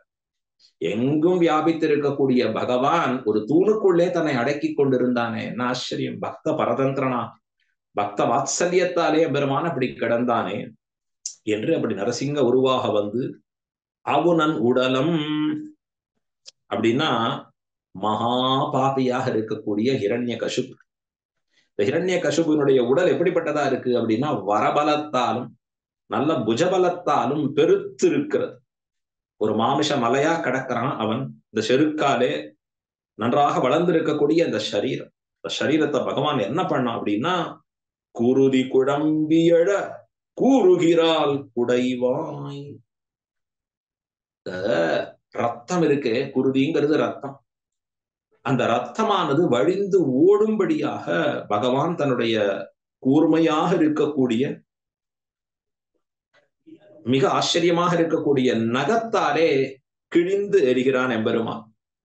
கூறுகிறாரே உடைவாய் என்று காண்பிக்கிறார் அழகா. இத வர்ணிக்கிறார் ஆச்சரியமா. ஹிரண்யகசிபு இந்த பகவான் இல்லைன்னு முடிவு பண்ணி இருக்கான். எங்கப்பா அவன் இருக்கான் அப்படிங்கறதுல அவன் இல்லை. எங்க இல்லை, எனக்கு பயந்து நீ எங்கேயோ ஒளிஞ்சுட்டு இருப்பான், இங்க இல்ல நான் இருக்கிற இடத்துல அப்படிங்கிற எண்ணம் அவனுக்கு. இந்த பிள்ளைய பார்த்து எங்கப்பா இருக்கான், அவன் சொல்றான் அந்த பிள்ளை எல்லா இடத்திலையும் உள்ளான் எம்பெருமான். சர்வத்ராஸ்தி எம்பெருமான், சர்வத்ராஸ்தி, அவன் சர்வத்திர எல்லா இடங்கள்லயும் இருக்கான். ஆழ்வார் பாசுரத்துல சாதிக்கிறார் எங்கும் உளன் கண்ணன். ஒரே வார்த்தை சொன்னா அந்த பிள்ளை எங்கும் உளன், இங்கும் அங்கும் எங்கும் உளன் எம்பெருமான். அவன் சர்வவியாபி அப்பா. அவன் இல்லாத இடம் ஏது? தூணிலும் உடன், துரும்பிலும் உடன், உன்னிலும் உடன், என்னிலும் உடன். தூணிலும் உடன், பெரிய தூரா இருக்கு அதுலயும் இருக்கான், துரும்பா இருக்கு அதுக்குள்ளயும் இருக்கான், இல்லைன்னு சொல்ற ஒன்றையும் இருக்கான், இருக்குன்னு சொல்ற என்கிட்டையும் இருக்கான் அப்படின்னு பிள்ளை சொன்ன உடனே அப்படியா இந்த தூண்ல இருக்கானா, நீ சொன்னிய இந்த தூண்ல இருக்கானா அப்படின்னு கேட்க இங்க இல்லையால் அதை சொல்றாரடா. அளந்திட்ட தூணை அவன் தட்ட. ரொம்ப ஆச்சரியமா காண்பிக்கிறார். அந்த தட்டி நிற்கிறச்சே என்ன பண்றான் பெருமான், ஆங்கே பிளந்திட்டு சிங்க உருவாய் அப்படி வந்து நிற்கிறானே. நிற்க வந்திருக்கிறச்சே அது என்ன காண்பிக்கிறது? ஓ, அவனுக்கு அப்பதான் ஒண்ணு தெரியறதான், மீள அவன் மகனை மெய்மை கொள கருதி. அற்புதமான பாசுரம். இப்பதான் அவனுக்கு அடாடா என் பிள்ளை சத்தியவாதின்னா, ஐயோ அவன் உண்மையே பேசுபவன் தானே. முன்னாடி நினைச்சான் இந்த பிள்ளை பேசுறது என்ன பெரிய பொய்யாத்தானே பேசுறது இருக்கும். எங்க இருக்கான் அவன் தாரி, எங்கேயோ ஒழிஞ்சிட்டு இருக்கிற பயல் அவன். வருவானா, இங்க இருப்பானா, என் முன்னாடி இருப்பானா, என் வீட்டுல இருப்பானா, என் வீட்டுல இருக்கிற தூண்ல இருப்பானா, அதெல்லாம் இருக்க மாட்டான் அப்படின்னு நினைத்து கொண்டிருந்த அறிவு கேடனவன். அந்த பிள்ளை சொன்னான் இந்த தூண்ல இருப்பானான்னு கேட்டா இருப்பான்பா, அவன் எல்லா இடத்துலயும் இருப்பான், எங்கதான் இல்ல அவன். சரி அப்படின்னு கோபத்தோட அந்த தூணை தட்ட உடனே புறப்பட்டு நரசிம்ம உருவாக எம்பெருமான் புறப்பட்டு வருகிறத பார்த்த உடனே அவனுக்கு மனசுல ஒண்ணு தோன்றித்தான், அடேடே என் பிள்ளை சத்தியவாதிப்பா, சத்தியத்தை பேசுறவன் இந்த பிள்ளை, பொய் பேசுறவன் இல்ல. நான் முதல்ல தப்பா நினைச்சுட்டேன். என் பிள்ளைய கேள்வி கேட்கறச்சே எங்கடா இருக்கான் அப்படின்னு கேட்கறச்சே இவன் சொல்றது உண்மையோ பொய்யோ, பொய் தான் அப்படின்னு நினைச்சுட்டு இருந்தேன்.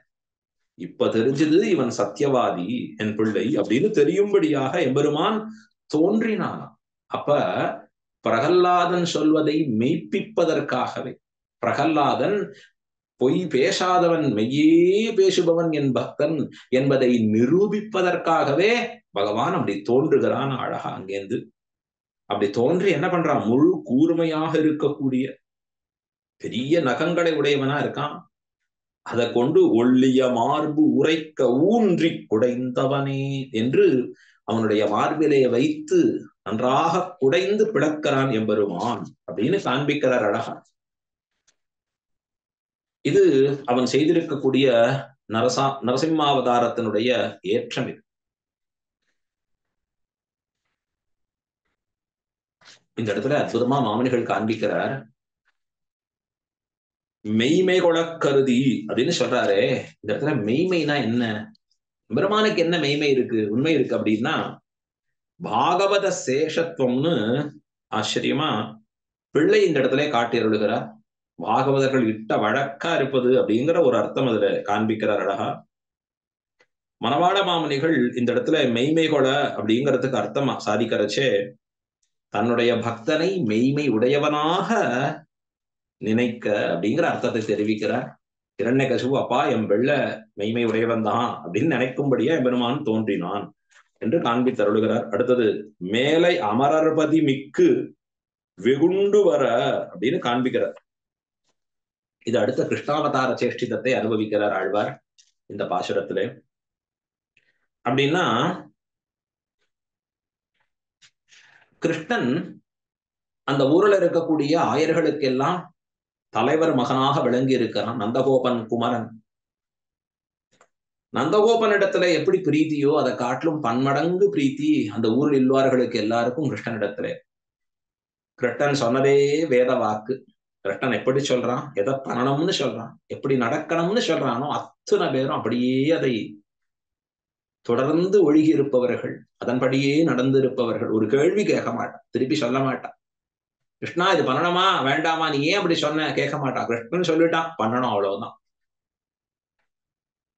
எம்பெருமான் திருவுள்ளத்திலே ஒரு சங்கல்பம், மேல இருக்கிற இந்திரனுக்கு கர்வம் ஏற்பட்டு இருக்கிறதே, அந்த கர்வத்தை அடக்கணும். எப்பவுமே நிறைய ஐஸ்வர்யங்கள் வந்துடுத்துன்னா கர்வம் தன்னிடையே வந்துடும் தானே. உலகத்துல பார்க்கிறோமே இயற்கையா.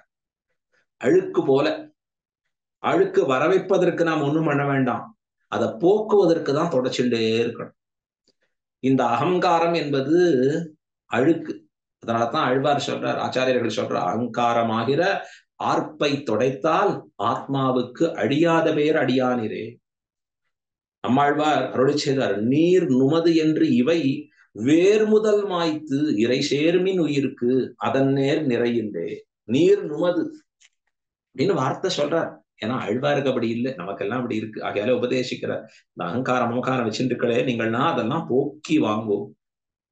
இப்ப இந்த இந்திரனுக்கு அகங்காரம் பெருசா இருக்கு. ஏன்னா நான் தானப்பா தேவலோகத்துக்கு அதிபதி, என்ன போல ஒரு பதவி பெற்றவன் உண்டா அப்படின்னு ஒரு செருக்காலை இந்திரன் இருக்க. பரமாத்மா கிருஷ்ணனாக அவதாரம் பண்ணியிருக்க எபெருமான் திருவள்ளம் பத்தினா இந்த இந்திரனுடைய கர்வத்தை அடக்கும். என்ன பண்றது அப்படின்னு அழகா இவ எல்லாரும் ஒரு வருஷத்துல ஒரு நாள் இந்திரனுக்கு பெரிய படையல் படைப்பா, பெரிய விருந்து கொடுப்பா. இந்திரனுக்கு ரொம்ப கொண்டாடி மகிழ்வா. இப்ப பகவான் பார்த்தான், அவனுக்கு ஏன் கொடுக்கணும்? இங்க பாருங்கோ, நமக்கு முன்னாடி இருக்கக்கூடிய அற்புதமான ஒரு பெரிய பர்வதம், இந்த பர்வதத்திற்கு நாம கொடுப்போம் அழகா. இதுதானே நமக்கு எல்லாத்தையும் கொடுக்கறது அழகா. என்னெல்லாம் கொடுக்கறது நமக்கு அப்படின்னா, நிறைய மழை ஜலத்தை கொடுக்கறது அழகா, நமக்கு வேண்டிய காய் கனிகளை கொடுக்கறது, அதற்கு மேலே பசுமாடுகளுக்கு நம்முடைய ஆணைகளுக்கு வேண்டியவற்றை கொடுக்கறது, எத்தனை சுகங்களை கொடுக்கறது அழகா. ஆகையாலே இந்த கோவர்தன கிரி ஆகிற மலைக்கு தான் உற்சவம். இனிமே இந்திரனுக்கு உண்டான விழா இல்ல, கோவர்தனகிரி மகோத்சவமாக கொண்டாடுவோம் என்று சொல்ல கிருஷ்ணன் சொன்னா மறுபேச்சே கிடையாது. அதுதான் அவர்கள் பெற்ற பேரு. அந்த இடத்துல பகவானே சொல்ற வார்த்தையை கேட்பது தானே முக்கியம். அப்ப கேட்க தொடங்கிட்டா அவள்லாம் இந்திரனுக்கு உண்டான விழாவை விட்டுட்டு கோவர்தனகிரிக்கு அற்புதமான விழா எடுத்து நிற்கிறார்கள். இப்படி எடுத்திருக்கிறச்சே மேல இந்த இந்திரன் பதவியில இருக்கிறவன் எல்லார காட்டிலும் அவனுக்கு என்ன மேன்மை அப்படின்னா, இந்த இடத்துல அற்புதமா மாமுனிகள் அருளி செய்கிறார். மேல அமரர் பதி, மேலே இருக்கக்கூடிய அமரர்களுக்கு பதியாக இருக்கக்கூடியவர். அவன் என்ன மேன்மை பெற்றவன்? ஐஸ்வர்யத்தாலும் ஆயுஷாலும் மேன்மை பெற்றவன். இங்க இருக்கிறவாளை காட்டிலும் நிறைய செல்வம் இருப்பவன், ஆயுஷு பெருத்து இருக்கக்கூடிய ஆயுஷை உடையவன். அவனுக்கு என்னாச்சு, எல்லாம் டயத்துக்கு வந்துட்டே இருக்கும். இப்ப திடீர்னு பார்த்தா சோறு வரல. என்னடா அது, எனக்கு பெரிய சோறு படைக்க வேணும், என்னாச்சு அப்படின்னு அவனுக்கு சோறு வரல. ஏற்கனவே அவன் செருக்கோடு கூடியவன். இப்ப நேரத்துக்கு பசிக்கு வேண்டிய உணவும் வரல. அப்ப கோபம் நிறைய ஏற்பட்டு இருக்கு அவனுக்கு. உடனே என்ன பண்றான், அந்த கோபித்து கொண்டு வருகிறான் இந்திரன்.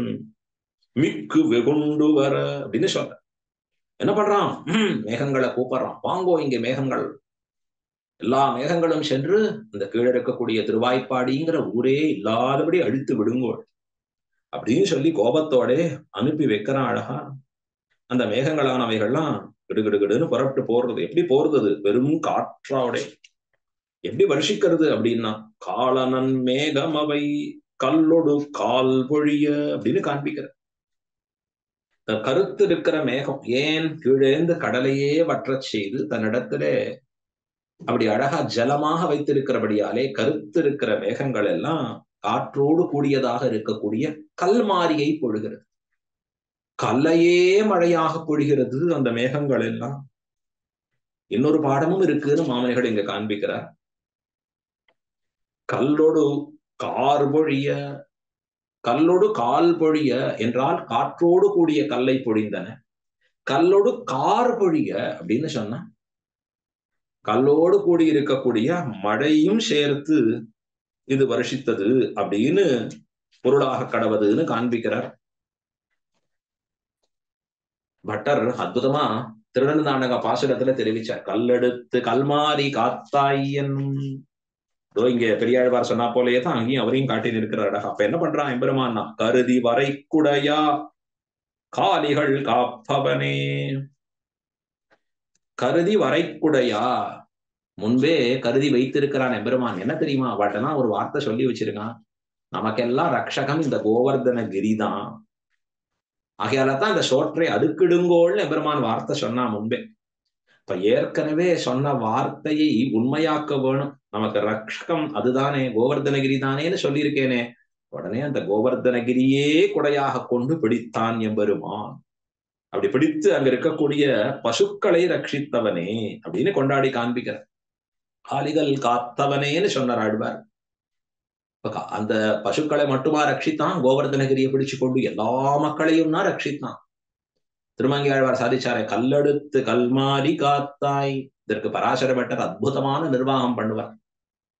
எம்பெருமான் இங்கே கோவர்தனகிரியை எடுத்து ரட்சித்தான். ஏன் தெரியுமான்னு கேட்டு, என்ன காரணம் சுவாமி? இதற்கு பட்டர் தெரிவிச்சார், இந்திரன் கல்லையே மழையாக பொழிந்தான். அவன் கல்லை மழையாக பொழிந்தபடியாலே எம்பெருமான் கல்லை குடையாக கொண்டு ரட்சித்தான். இந்திரன் ஜலத்தையே மழையாக பொறிந்திருப்பானாகில் எம்பெருமான் கடலையே எடுத்து ரட்சிக்கும் காணும். கடல் எடுத்து ரட்சித்திருப்பான்னு வார்த்தை சொன்னார். அவனால எது முடியாது. எம்பெருமானாலே அகடித கடனா சாமர்த்தியம் உடையவன், எல்லாம் முடியும் என்பதை நிரூபகமாக பட்டர் ஒளி செய்தார் அழகா. இப்ப இந்த இடத்துல ஏன் பசுக்களை ரட்சித்தவன் பிரதானமா சொல்லணும்? எல்லாத்தையும் தானே ரட்சித்தான். ஏன் காலிகள் காப்பவனே என்று சொல்றார் அப்படின்னா, ஏன்னா ரக்ஷ வர்க்கத்திலே காக்கப்பட வேண்டியவைகள்ல இதுதான் ரொம்ப பிரதானம். மனுஷாளுக்காவது வாடுக்கு தன்னை காப்பாத்திக்க தெரியும். எங்க போகணும், எங்க இருக்கணும், எப்படி சாப்பிடணும்னு தெரியும். 6 அறிவு படித்தவன் இல்லையா? ஆனா அந்த பசு கன்றுகள்லாம் எம்பெருமானையே அண்டி இருக்கக்கூடியவைகள், எம்பெருமானுடைய ரட்சணத்திற்கின் கீழே தங்களை கொடுத்தவைகளாக இருக்கக்கூடியவைகள். ஆகையாலே அவற்றை காப்பது. அதற்கு மேலே இன்னொன்னும், இந்த பண்ணின உபகாரத்தை எப்பொழுதும் மனதிலே நினைத்து வைத்திருக்கக்கூடிய பசுக்கள். அதுதான் அதற்குண்டான மேன்மை. நமக்கெல்லாம் பண்ண உபகாரத்தை மறந்துடும். பாருங்க, இந்த கல்மாரி பொழிவது யாரு அப்படின்னா இந்திரன் தான் பண்றான். இதுல இந்திரனுக்காக எம்பெருமான் எத்தனை பண்ணிருக்கான்? 1 2 வாமனமூர்த்தியா போய் யாச்சகம் கேட்டானே. ஏன் மகாபலி இந்திரலோகத்தை எல்லாம் அபகரித்தான்ங்கிறதை அதை மீட்பதற்காகத்தான் கேட்டான். ஆனா அதே இந்திரன் இப்பொழுது எம்பெருமானுக்கு தான் குந்தகம் விளைவிக்கிறான். மகாபலியால் ஆபத்து வரச்சே எம்பெருமான் திருவடிகள்ல விழுந்தான். இப்பொழுது தனக்கு சோறு இடவில்லைன்னு உடனே கோபத்தோட வருகிறான் இந்திரன். எம்பெருமானிடத்துல எதிரம்பு கோக்கிறான் அவன் இந்திரன். எவ்வளவு பெரிய பாபம் இது! இவர்கள்லாம் எப்படிப்பட்டவர்கள்னா எம்பெருமானிடத்திலே நன்றி மறந்து இருப்பவர்கள். ஆனா அந்த பசுக்களும் கன்றுக்குட்டிகளும் இருக்கு, ஒரு நாளும் நன்றி மறவாதவர்களாக இருக்கக்கூடியவர். அப்படியா? எப்படி அப்படின்னு மாமனிகள் எப்படி சாதிச்சிருக்காரு? எப்படின்னா அரும்பதக்காரர் ஆச்சரியமா எடுத்து உதாரணம் பண்றாரு. நீங்க எடுத்து பாருங்களேன், ஸ்ரீமத் பாகவதத்தை எடுத்து பார்த்தேன்னா அங்க ஆச்சரியமா தெரியறதே. இந்த இடத்துல சுரபி கோக்களுக்கெல்லாம் தாயாக விளங்கி இருக்கக்கூடிய, பசுக்களின் தாயாக விளங்கி இருக்கக்கூடிய சுரபி பசு எம்பெருமானை பார்த்து கொண்டாடி சொல்லக்கூடிய வார்த்தைகள் பாகவதத்துல 10வது அத்தியாயத்துல 27 ஸ்கந்தம் தாண்டி 18வது ஸ்லோகம் தொடங்கி 23வது ஸ்லோகம் வரைக்கும் ரொம்ப ஆச்சரியமா சொல்லக்கூடிய வர்ணனை. எம்பெருமானுக்கு அந்த கோவிந்த பட்டாபிஷேகம் நடக்கிறச்சு நடந்திருக்கக்கூடிய விஷயங்களை வர்ணிக்கிறார். அப்ப இந்த சுரபி எம்பெருமான ஸ்தோத்திரம் பண்றது ஆச்சரியம். எம்பெருமானே, உன்னுடைய மேன்மை என்ன, நீ எப்படிப்பட்டவன் தெரியுமா, நீதான் எங்களுக்கு இந்திரன், வேற எவனோ இந்திரன்லாம் கிடையாது, நீதான் எங்களை எப்பொழுதும் ரட்சித்து நிற்கக்கூடியவன். இதெல்லாம் தேவர்கள் எம்பெருமானிடத்திலே தங்கள் ரட்சகம் பெறுவதற்கு முன்பு சொல்லுவா. ஆனா எம்பெருமான் ரட்சித்த பிறகும் நன்றியோடு இருப்பது அவனுடைய அந்த பசுக்கள் தானே அழகா. கிருஷ்ணமுபாமந்திரிய சுரபிஹி பயசாத்மனஹ ஏவம் கிருஷ்ணமுபாமந்திரிய சுரபிஹி பயசாத்மனஹ என்று பாகவதத்திலே ஆச்சரியமான ஸ்லோகத்தை எழுதுகிறார். கிருஷ்ணனை பலவாறாக கொண்டாடி இருக்கக்கூடிய அந்த சுரபி பசு ஆச்சரியமா கொண்டாடித்து எம்பெருமான பார்த்து எத்தனை வார்த்தைகளை. அதாக சுரபிஹி கிருஷ்ணம் அபிவந்திய மனஸ்வினி ஸ்வசந்தானை ரூபாமந்திரிய கோபரூபிணம் அச்சுதம். ரொம்ப ஆச்சரியமா கொண்டாட தொடங்கி அந்த சுரபி கடைசியா பகவான சோத்திரம் பண்ணி முடிச்சுட்டு அதை என்ன பண்ணிட்டு தன்னுடைய அற்புதமான பால் இருக்கு அந்த பாலை பொடிய தொடங்கி, எம்பெருமானே இந்த பாலால தேவரீரை அபிஷேகம் பண்ண, தேவரீர் இந்த பாலாலே குளிப்பாட்டப்பட வேண்டும் அப்படின்னு விண்ணப்பம் பண்ணி அந்த சுரபி எம்பெருமானுக்கு பாலை பொழிய தொடங்கி எம்பெருமான் அந்த பாலிலே திருமஞ்சனம் ஆட்டப்படுகிறான் அழகா. அப்ப அவனுக்கு என்ன ஏற்படுகிறது, கோவிந்தாங்கிற பட்டாபிஷேக கோவிந்த திருநாமத்தை சூட்டும்படியாக இருக்கு. இந்திரன் அப்பதான் ஓடி வரான் அழகா. இந்திரன் பண்றதெல்லாம் என்ன பண்றான், மேல ஐராவதத்தை யானையை வச்சு அதுக்கு மேல பெரிய கங்கா தீர்த்தத்தை கொண்டு வரான். கங்கா தீர்த்தத்தை பெரிய ஐராவத யானையின் மீது ஏற்றி கொண்டு வந்து இந்த இந்திரன் கடைசியா பண்றான் கோவிந்த பட்டாபிஷேகம் என்று பண்றான். இந்த மாடுகள் இருக்கே எம்பெருமானுக்கு நன்றியுடையவரா இருக்கு. அதனாலதான் ஆழ்வார் சொல்றார், பசுநிறை மேய்ப்புவத்தி எங்க திவத்திலும் பரமபதத்துல கூட எம்பெருமானுக்கு பசுநிறைகளை மேய்ப்பதிலே ஆனந்தமுடையவன் என்று காண்பிக்கிறார் அழகா. ஆள அப்படிங்கிற அடுத்தது அப்படின்னா இப்படி ரட்சித்த ஆண்மையை உடையவன், ஆண்மைத்தனம் எம்பெருமானுக்கு தோற்றி நிற்கிறது அழகா. அதற்கு மேலே ஆழ்வார் சொல்றார், அப்படி என்னுடைய அபேட்சிதத்தையும் பூர்த்தி பண்ணி என்னையும் ஆள வேண்டும் நீர் என்று சொல்லி, எனக்கு ஒரு கால் ஆடுக செங்கீரை ஆடுக ஆடுகவே என்று எம்பெருமானே நீர் ஒரு முறை இந்த செங்கீரை ஆட்டத்தை ஆட வேண்டும் என்று ஆழ்வார் பிரார்த்தித்து அமைகிறார். அடுத்தது 3ஆம் பாட்டிலே,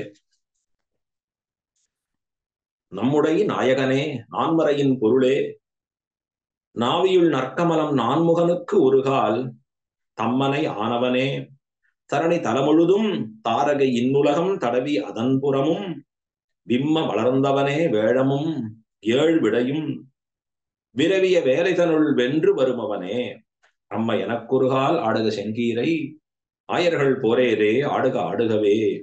ரொம்ப ஆச்சரியமான பாசுரம் இது. நம்முடைய நாயகனாக நமக்கெல்லாம் சுவாமியாக விளங்கி இருக்கக்கூடியவன் சாட்சாத் பகவான். அதற்கு மேலே அவனை பார்த்து ஆழ்வார் சொல்றார், நான்மறையின் பொருளே. நான்மறைங்கிறது வேதம். வேதம் 4ஆக பிரிந்திருக்கிறது இல்லையா, ரிக் யஜுர் சாம அதர்வணம்னு சொல்லி. அந்த 4 வேதங்களுக்குள்ளும் சொல்லப்பட்டு இருக்கக்கூடிய பொருள் என்ன அப்படின்னு கேள்வி கேட்டா அது சாட்சாத் பரமாத்மா தான். நான்மறையின் பொருளாக இருப்பவன் நம்பெருமாள் தான். எம்பெருமானே இத கீதையில சாதிக்கிறார், வேதைஷ்ச சர்வைஹி அகமேவ வேத்யா. வேதங்களுக்குள்ளே அறியத்தக்கவனாக இருக்கக்கூடிய அந்த பொருள் நானே என்று எம்பெருமான் சொல்றான். சர்வே வேதாயத்ரைகம் பவந்தி சர்வே வேதாயத் பதமாமனந்தி. எல்லா வேதங்களும் கொண்டு போய் சேருவது அவன் திருவடிகள். நம்மாழ்வார் காட்டியருளினார், மறையாய 4 வேதத்துள் நின்ற மலர் சுடரே. வேதம் முழுக்க ஓதிண்டே இருக்க, அதனுடைய தாத்பரியமாகிற பகவானை அறியலன்னு சொன்னா அவன் வேதம் ஓதி இருப்பது எதை போலே கழுதை சுமந்த கற்பூரமோபாதி. வேதத்தின் தாத்பரியமாக விளங்கக்கூடிய பரமாத்மாவை அறிந்தவனா இருக்கணும். அதான் ஸ்ரீவைஷ்ணவத்திற்கு நம்ம கிடைச்சிருக்கிற தன்னேற்றம். அது அந்த நான்மறையின் பொருளே என்று நான்மறையின் பொருளாக இருக்கக்கூடிய எம்பெருமான் நாவியுள் நற்கமலம் நான்முகனுக்கொருகால் தம்மனையானவனே அப்படின்னு காண்பிக்கிறார். அப்படின்னா அதனுடைய திருநாபியிலே தோற்றுவித்திருக்கக்கூடிய பிரம்மா, அந்த பிரம்மாவுக்கு எது பிறப்பிடம் அப்படின்னா அவனுக்கு பிறப்பிடம் என்பது தாமரை தான். நமக்கெல்லாம் பிறப்பிடம் ஒரு ஸ்ரீரங்கம், இந்த ஊர் சொல்லுவோம்.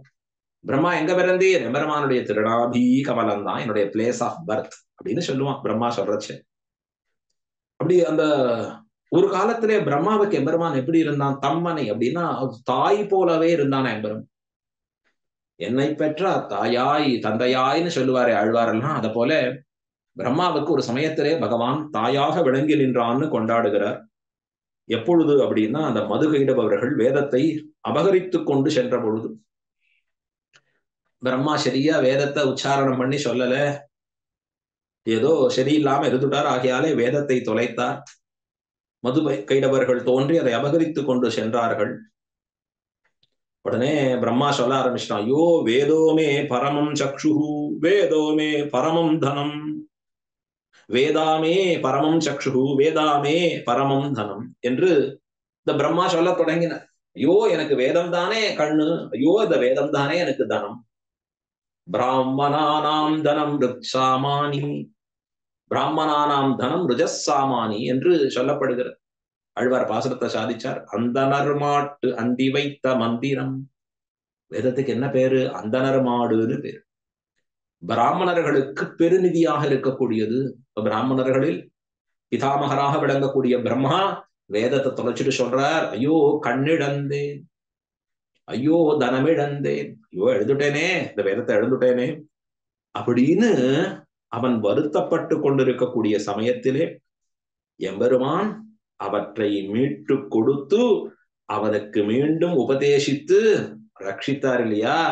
அதையெல்லாம் ஆழ்வார் சொல்றார், அவனுக்கு தம்மனை ஆனவனே அப்படின்னா தாய் போன்றவனாக விளங்கினான் எம்பெருமான் அப்படின்னு கொண்டாடி காண்பிக்கிறார் ஆச்சரியமா. அதற்கு மேலே தரணிதலம் முழுதும், இது வாமனாவதாரத்திலிருந்து எம்பெருமான் திரிவிக்ரமனாக வளர்ந்த இந்த சேஷ்டிதத்தை கொண்டாடுகிறார். இந்த பூமண்டலம் இருக்கே, அதாவது பூதலம் அடங்களும் பூர்த்தியா நட்சத்திர லோகம் இருக்கு அதற்கு மேலே.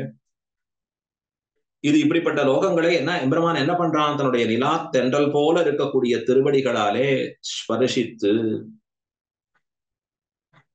தடவி அதன் புறமும் அப்படின்னு காண்பிக்கிறார்.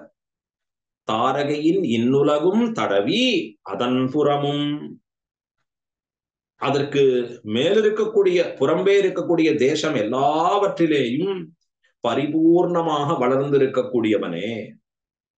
அப்படின்னா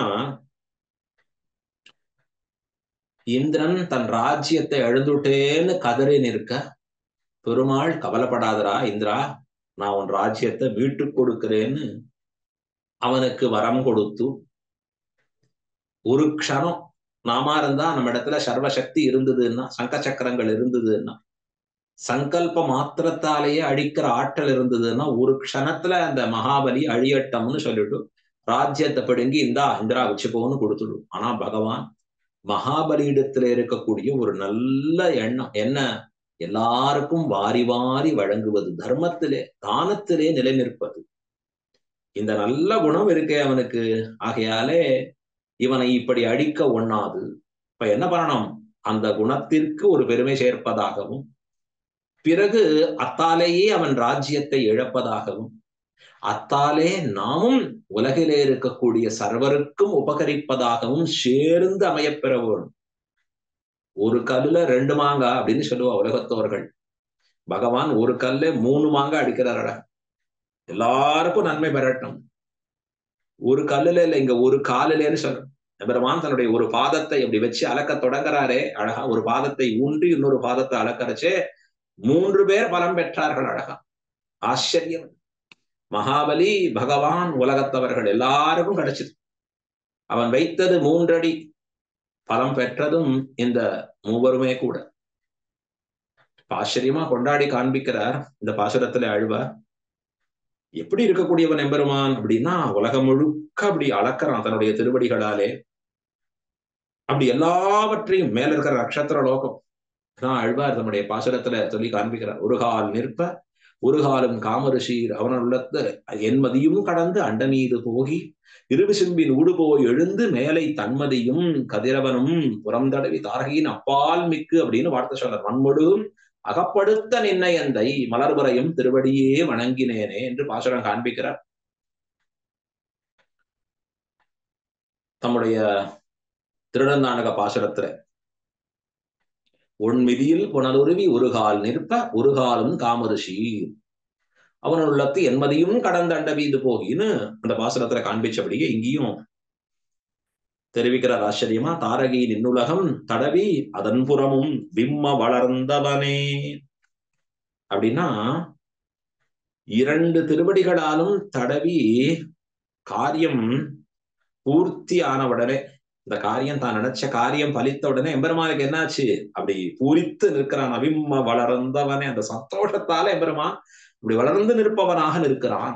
அப்பா வந்த காரியம் பூர்த்தி ஆச்சு. என்ன காரியம் அப்படின்னா வெறும் இந்திரனுக்கு ராஜ்யத்தை கொடுக்கறது, மகாபலித்து புகழ கொடுக்கறது மட்டும் இல்லை. இதுக்குள்ள ஒரு காரியம் இருக்கு. என்ன? தன் திருவடிகள் எல்லார் தலையிலையும் படும்படியாக வர வரும். எல்லார் தலை மண் முழுதும் அகப்படுத்தான்னு சொன்ன எல்லார் தலையிலையும் தன்னுடைய திருவடியை பதிக்க வேணும் அப்படின்னு எம்பெருமான் செய்த காரியம் அழகா. அதனால சந்தோஷமாச்சா எம்பெருமானுக்கு அற்புதமா. அதற்கு மேலே சொல்றார் வேடமும் ஏழ்விடையும். வேடம்னா யானை, குவலையா வேடம்ங்கிற யானை. ஏழ்விடைன்னு சொல்றது 7 ரிஷபங்கள், 7 காளைகள். அதையும் எம்பெருமான் என்ன பண்றான்? விரவிய வேலைதனுள் வென்று வருமவனே. அத ரெண்டையும் வந்த எம்பெருமான் இடத்துல வந்து கலசின, அப்படி ரெண்டும் கலசறதே அந்த வேலையிலேயே அதை ஜெயித்து நின்றான் எம்பெருமான். இப்ப இந்த ரெண்டையும் ஜெயிச்சது வேற வேற சமயங்கள். ஒண்ணு சொல்றது குவளையா பீடம்ங்கிற யானையை ஜெயிச்சது, இன்னொன்னு 7 ரிஷபங்களை ஜெயிச்சது. குவளையா பீடம்ங்கிற யானைய கம்சனிடத்துல யுத்தம் செய்கிற பொழுது ஜெயித்தது.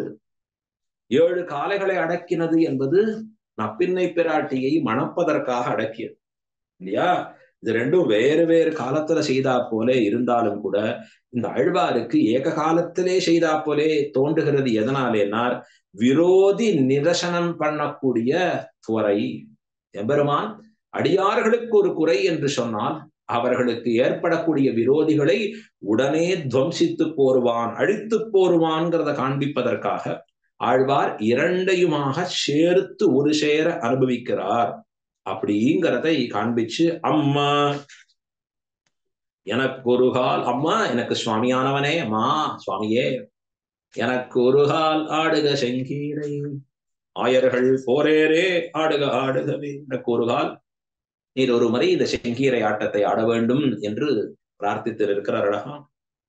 அதற்கு மேலே 4ஆம் பாட்டிலே வானவர் தாம் மகிழ வன் சகடமுருள வஞ்ச முலைப்பேயின் நஞ்சமுதுண்டவனே என்று இது கிருஷ்ணாவதாரத்துல சேஷ்டிதத்தை அனுபவித்து நிற்கிறார் அழகா. மேலிருக்கக்கூடிய வானவர்கள் எல்லாம் தாம் மகிழ்ந்து நிற்கும்படியாக பா ஆசுர பிரகிருதிகளை எல்லாம் எம்பெருமான் களைகிறான்பா அப்படின்னு அவர்களுக்கு எல்லாம் சந்தோஷம். இந்த வானவர்களுக்கு தேவர்களுக்கு எல்லாம். அதுல ஒருத்தன் அசுரன் எப்படி வந்து நிக்கிறான் அப்படின்னா எம்பெருமான் படுத்துட்டு இருக்கக்கூடிய தொட்டில் பக்கத்துல வந்து ஒருத்தன் நிக்கிறான். ரட்சைக்காக வைத்திருக்கிற ஒரு சகடம், ஒரு சக்கரம், அந்த சக்கரத்துக்குள்ளே ஆவேசிக்கிறான் ஒரு அசுரன். அவன் வேகமா ஓடி வரான், எம்பெருமான் பேர்ல ஏறி அப்படி பண்ணணும்னு எம்பெருமான். அந்த சமயத்துல அந்த குழந்தை அழகா பாலுக்காக அழுகிறா போலே 2 திருப்பாதங்களையும் உதறி அழுது நிற்க, அதாலே உதைப்பட்டு அழிந்தான். திருவடிகள் பட்டு அழிந்தவன் அவன் சிதறி உருளப் பண்ணும்படியாக செய்தான். வன் சகடம் உருள. அடுத்தது வஞ்சமுலைப்பேயின் நஞ்சமுதுண்டவனே. 100 வர அவளுக்கு என்ன ஆசை அப்படின்னா எம்பெருமானுக்கு பால்ல விஷத்தை கலத்து கொடுக்கணும் அப்படிங்கிற எண்ணத்தோட வந்து நிற்கக்கூடியவளா இருக்கா.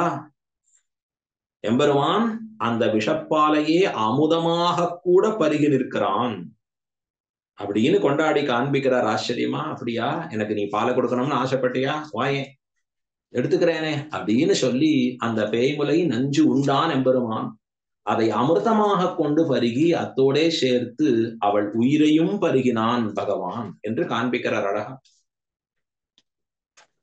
அதற்கு மேலே கானகவல் விளவின் காயுதிர கருதி கன்றது கொண்டெறியும் கருநிற வெண்கன்றே அப்படின்னா, கானகத்திலே கன்றுகள் மேய்க்க போன இடத்திலே அங்க விளாம்பழமாக ஒரு அசுரன், அதற்கு மேலே கன்றுகுட்டி வடிவிலே இன்னொரு அசுரன்.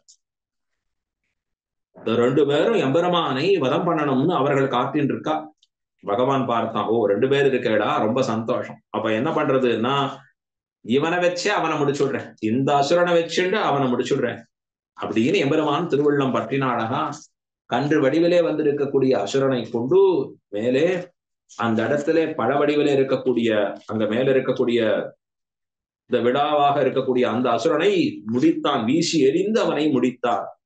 அது எப்படிப்பட்டவன்னார் ஆழ்வார் சொல்றார், கருநிற என் கன்றே, கருநிறத்திலே இருக்கக்கூடிய என் கன்றே, என் கண்ணுக்குட்டியேங்கிறார் ஆழ்வார்.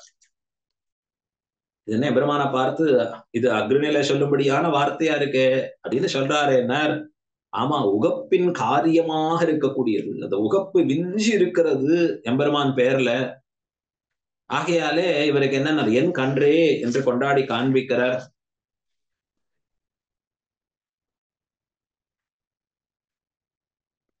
ஆசிரியர்களுக்கெல்லாம் பவ்யனா இருக்கக்கூடியவன், கண்ணுக்குட்டி எப்படி ரொம்ப பவ்யமா இருக்குமோ அப்படி எல்லாம் பவ்யமா இருக்கிறவன்கிறதாலே கொண்டாடுறார். அதற்கு மேலே தேனுகனும் முரனும் திந்திரல் வெண் நரகன் என்பவர் தாம் மடிய சிறுவதிரச் செல்லும். ரொம்ப ஆச்சரியம். தேனுகன் முரண் இப்படிப்பட்ட ரொம்ப திந்திரளாக இருக்கக்கூடிய பல அசுரர்கள், நரகாசுரன் உள்பட பல அசுரர்கள் எல்லாம் இருக்கிறச்சே அவர்களெல்லாம் மடியும்படியாக எம்பெருமான் என்ன பண்றான், சிறுவதிரச் செல்லும் ஆணை. இந்த போர்க்களத்துல பெரிய யானை அப்படி உள்ள புகுந்ததுன்னு சொன்னா அங்க இருக்கிறவாள்லாம் பயந்து ஓடி திருச்சி போவாள். இந்த யானை அப்படியே எல்லாரையும் மிதிச்சுட்டு போயிடுமா. அதை போல ஒரு ஆணையாக இருக்கக்கூடியவன் எம்பெருமான் அப்படின்னு அதை அவனை கொண்டாடி எனக்கு ஒரு கால் ஆடுக செங்கீரை அப்படின்னு பிரார்த்திக்கிறார். அதற்கு அடுத்தது 5வது பாசுரத்திலே ஆழ்வார் காயமலர் நிறவா என்று, காயாமலர் போன்ற நிறத்தவனே, கருமுகில் போல் உருவா, மேல் இருக்கக்கூடிய மேகங்கள் கருத்தபடி இருக்குமோ அதை போல திருமேனி உடையவனாக இருக்கக்கூடிய எம்பெருமான் அழகா. அதற்கு மேலே தெரிவிக்கிறார், கானகமா மடுவில் காளியன் உச்சியிலே தூய நடம்பயிலும் சுந்தரவென் சிறுவா. எம்பெருமான் பண்ணின சேஷ்டிதம் கிருஷ்ணாவதாரத்துல காளிங்க நர்தனம்ங்கிற ஒரு சேஷ்டிதம். காளிங்கன்கிற விஷப்பாம்பு யமுனா நதியில கிடக்க எம்பெருமான் அதன் தலை மேலே ஏறி நின்று நர்த்தனம் ஆடினான். காளிங்க நர்தனத்தை இன்னைக்கும் கொண்டாடுவா. சங்கீதக்காரெல்லாம் அப்படி கொண்டாடி பாசனம் சொல்லுவா. விதவிதமா அந்த எப்படி கிருஷ்ணன் எப்படி ஆடி இருப்பான், நர்த்தன சாஸ்திரத்துக்கே அதான் முன்னோடின்னு சொல்லுவான். அப்படி நர்த்தனம் ஆடினானா எம்பெருமான். நாட்டிய சாஸ்திரம் நித்திய சாஸ்திரம் இருக்கு, அதற்கு எம்பெருமான் ஒரு சாஸ்திரம் வகுத்து கொடுத்தா போலே அவன் ஆடினான் என்று கொண்டாடும்படியாக இருக்கிறது. தூய நடம்பயிலும் சுந்தரவென் சிறுவா, சுந்தரமான இருக்கக்கூடிய அழகு படைத்திருக்கக்கூடிய பிள்ளையே என்று கொண்டாடுறார். ஆச்சரியமா, துங்க மதக்கரியின் கொம்பு பறித்தவனே அப்படின்னா, பெரியதாக இருக்கக்கூடிய குவளையாபிடம்ங்கிற யானையினுடைய கொம்புகளை அனாயசேன பறித்திருக்கக்கூடிய எம்பெருமானே, ஆயமறிந்து பொறுவான் எதிர்வந்த மல்லை அந்தரமின்றி அழித்தாடிய தாளினையாய் என்று கொண்டாடுகிறார். அப்படின்னா,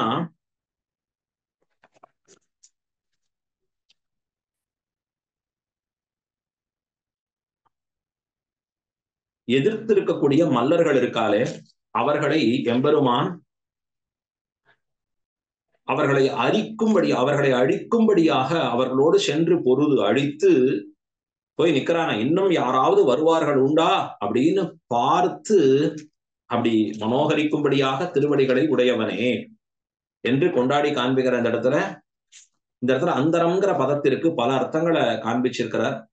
ஆச்சரியமா அதுல அப்படின்னா, மல்லரோடு சண்டையிடுகிற பொழுது இடைவெளியின்றிக்கே, அந்தரமின்றினா இடைவெளியின்றின்னு ஒரு அர்த்தம் காண்பிக்கிறார்.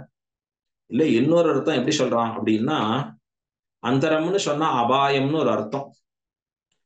உனக்கு ஒரு அபாயம், அந்தரம் என்றினா அபாயம் இல்லாதபடி, தனக்கு ஆபத்து இல்லாதபடி அவர்களை அழித்தவனே என்று கொண்டாடி ஆய அப்படின்னு சொல்றாரு இந்த இடத்துல.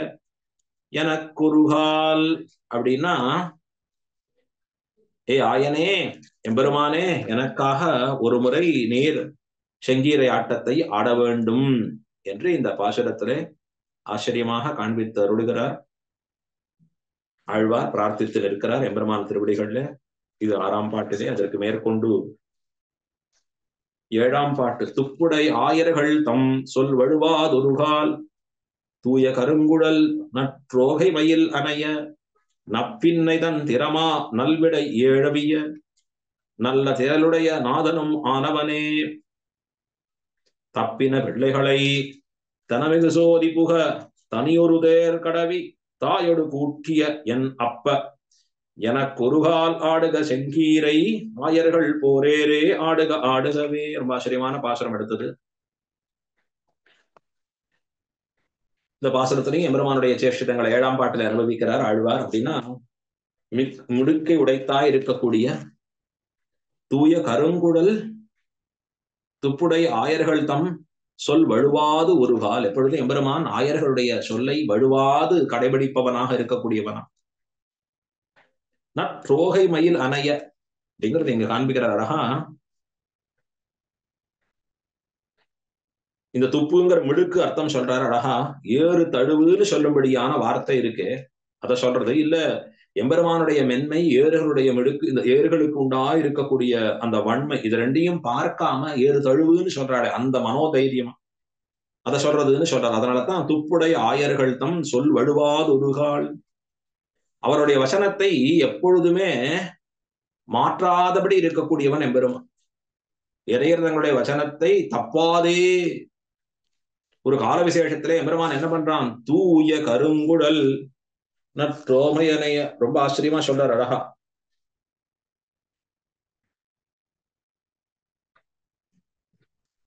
இது ரொம்ப ஆச்சரியமா கொண்டாடி காண்பிக்கிறார். இது எப்படி இருக்கு அப்படின்னா, அழகியதாக கருந்திருந்துள்ள குழடை உடையவளாய் அத்தாலே நன்றான தோகை மயில் போல இருக்கிற சாயலை உடைய நப்பின்னை பிராட்டி. நப்பின்னை பிராட்டி எப்படி இருக்கா அப்படிங்கிறத வர்ணிக்கிறார் இந்த இடத்துல ஆழ்வார். நம்ம கருத்து இருக்கக்கூடிய கூந்தல், அந்த கூந்தல் அழகா படர்ந்து இருக்கிறது. அதை பார்த்தா எப்படி இருக்கு? தோகையோடு கூடி இருக்கிற மயில் எப்படி இருக்குமோ அப்படி இருக்கா நப்பின்னை பிராட்டி.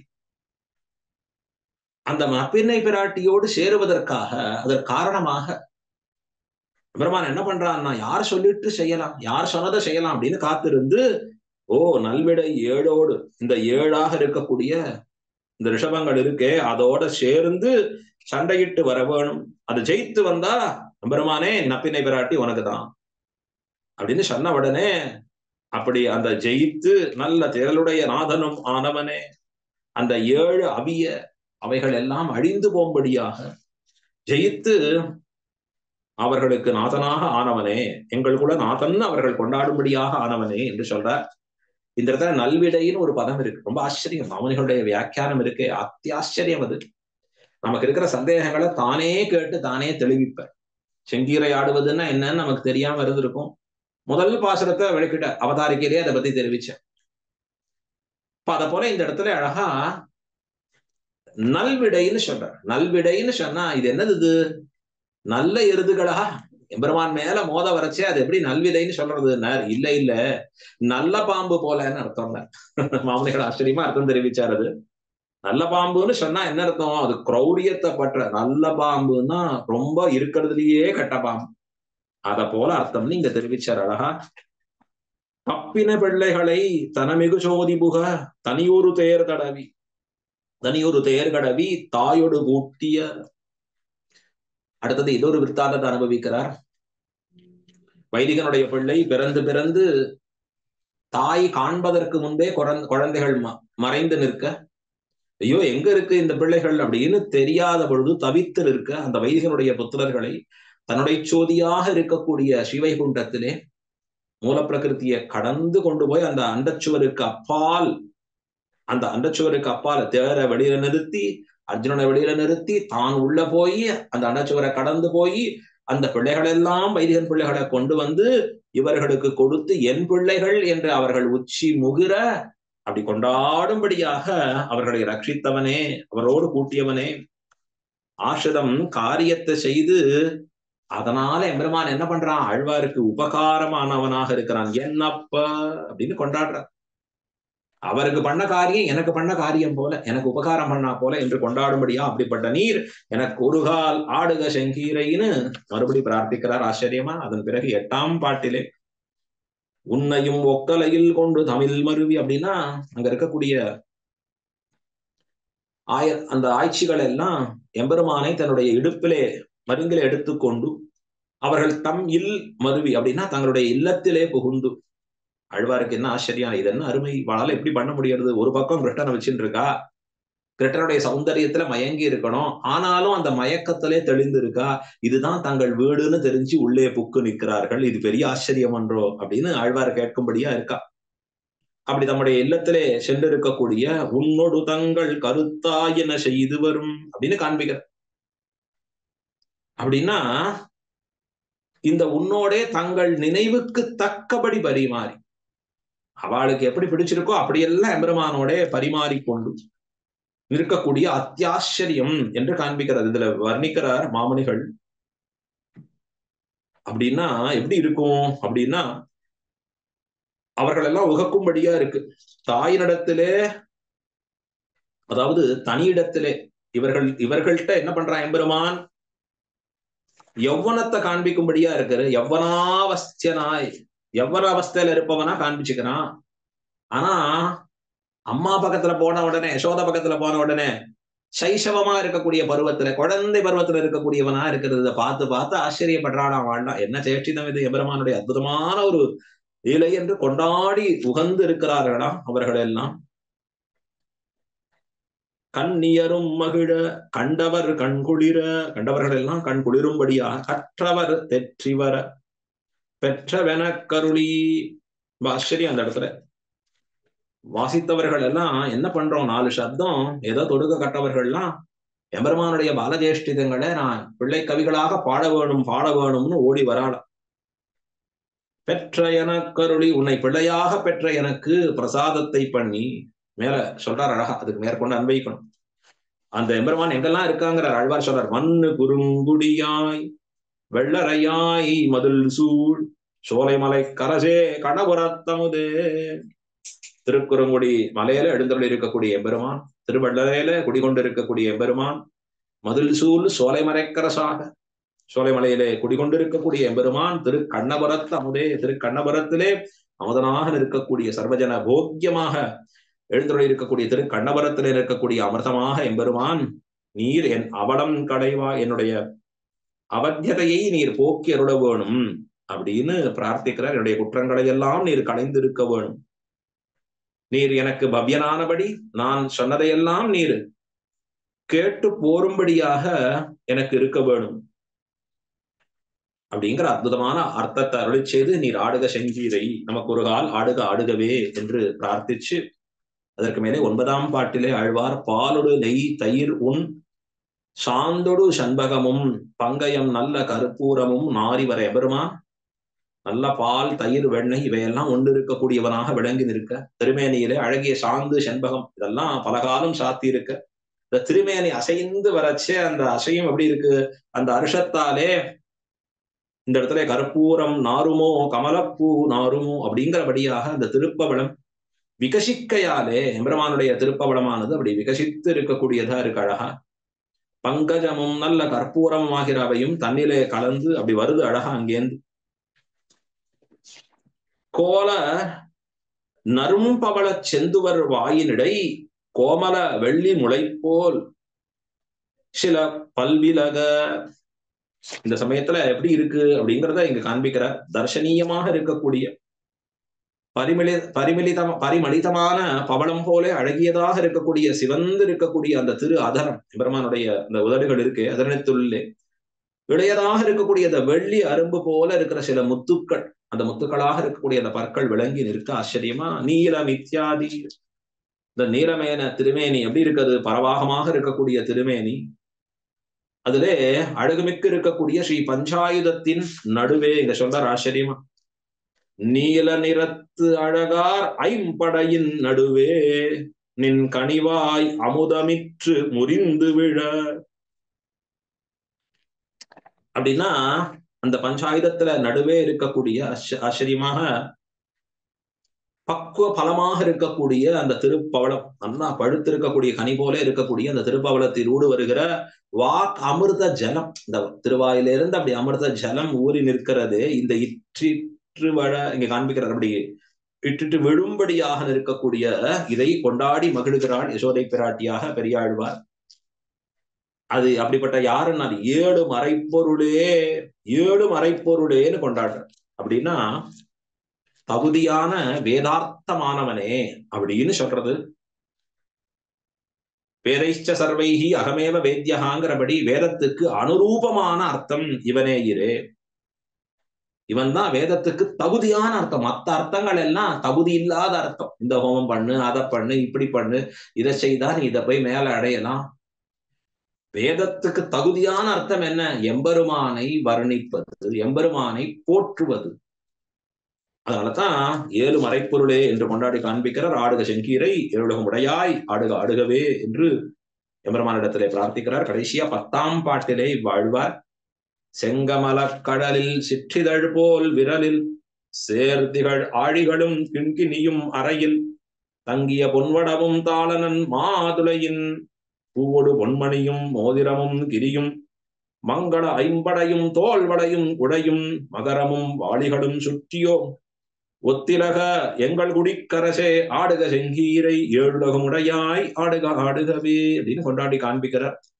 அப்படின்னா சிவந்து இருக்கக்கூடிய தாமரை இருக்கே, அதை போல இருக்கக்கூடிய திருவடிகள், அதிலே உள் இதழ் போல தாமரை இருக்கிற உள் இதழ் போல இருக்கக்கூடிய சிறுகி இருக்கக்கூடிய திருவரல்கள், அதிலே சகஜமாக சேர்ந்து விளங்கான் இருக்கக்கூடிய திருவாழி மோதிரங்கள் என்ன, திருவரையில இருக்கக்கூடிய கிண்கிணின்னு சொல்லக்கூடியவைகள் என்ன, பாத சலங்கைகளோட சொல்லலாம், சலங்கைகளை கூட சொல்லலாம் அழகா, சேவடி கிண்கிணி அப்படின்னு கூட சொல்லலாம் அழகா. அதுக்கு மேலே அறையில் தங்கி இருக்கக்கூடிய பொன்வடம் என்ன, திருவரையிலே பிரம்மான் இடுப்பிலே சாத்தி இருக்கக்கூடிய ரொம்ப அழகான பொன்னறை நான் என்ன, தாளனன் மாதலையில் பூவோடு மண்மணியும், அதாவது இந்த மாதுளை புஷ்பம் இருக்கே அதை போல காண்பிக்கும்படியான அர்த்தம் அழகா. மாதளம் பூ இருக்கே, உடையார் கடமணியோடு ஒன் மாதளம் பூ அப்படிங்கிறதா போலே எம்பெருமானுடைய தாளை உடைத்தார் நன்றான மாதளம் பூவோடு நடுந்தவே கலந்து கோத்த பொன் மணிக்கோவையும் மோதிரமும் கிரியும், திருக்கையிலே திருவிழிலே சாத்தின மோதிரங்களும் மணிக்கட்டில் சாத்தின சிறு பவள வடமும், இப்படி எல்லாம் எப்படி இருக்கு, மங்கள ஐம்படையும் தோல்வலையும் குழையும் மகரமும் வாளிகளும் சுட்டியும் வர்ணிக்கிறார். எம்பெருமான் சாத்தி இருக்கக்கூடிய அற்புதமான திவ்ய ஆபரணங்கள் எப்படின்னா இருக்கு. மங்கள ஐம்படை, அவனுக்கு மங்களார்த்தமாக சாத்தப்பட்டு இருக்கக்கூடிய பஞ்சாயுதம் சார்ந்து இருக்கக்கூடிய ஆபரணம், பஞ்சாயுத ஆபரணம்னு சாத்துவா குழந்தைகளுக்கு ரட்சையாக. தோல் வலை, தோளுக்கு சாத்தப்பட்டு இருக்கக்கூடியது. அதற்கு மேலே குழையும் திரு காது பணிகள், மகரமும் திரு மகர குழைகள், அதற்கு மேலே வாளிகளும் திருச்செவி மடல் மேல் சாத்தின வாளிகள், அதற்கு மேலே சுட்டிகள், திருக்குழலிலே சாத்தி திருநெற்றிக்கு அலங்காரமாக இருக்கக்கூடிய 4 சுட்டியும். ஒத்திலகு அப்படின்னா 2 உருகும் அசைந்தாடுகையாலே எல்லாம் சேர ஒளிவிட, அப்படி ஒத்திலகு எல்லாம் அப்படி சேர்ந்து ஆட ரொம்ப ஆச்சரியமா இருக்கு. இப்படி ஸ்ரீரங்கநாதர் புறப்பாடு வரைச்சே சேர்ந்து அழகா சாமரத்தை வீசின்னு இருப்பா, ஊஞ்சல் ஆடுறச்சே சேர்ந்து வீசுவா. அதை பார்த்தாலே ஒத்திலக அப்படி என்ன ஒரு சேர அசைந்தாடுகையால எல்லாம் ஒரு சேர ஒளி விடும்படியாக நிற்கிறது. அந்த திருமேனிக்கு தகுதியாக பிரகாசித்துக் கொண்டு இருக்கிறது. எங்கள் குடிக்கரசே, எங்களோட குடிக்கு ராஜாவானவனே. இதைத்தான் இந்த இடத்துல ரொம்ப அற்புதமான வார்த்தையை சொல்றார். எங்கள் குடிக்கரசேன்னு பராசர பட்டரை பார்த்து திருவனந்தாழ்வான் சொல்லுகிற திருவாக்கு. அனந்தாழ்வான் பராசர பட்டரை பார்த்து சொல்லுவாரான் எங்கள் குடிக்கரசே அப்படின்னு கொண்டாடுவார். உரத்தாழ்வான் அனந்தாழ்வான்லாம் சமகாலத்தவர்களா இருப்பவர். உரத்தாழ்வானின் பிள்ளை பராசர பட்டர். ஆனா அந்த பராசர பட்டரை கொண்டாடுவார் அனந்தாழ்வான். எங்கள் குடிக்கரசே அப்படின்னு கொண்டாடி நிற்கிறார்.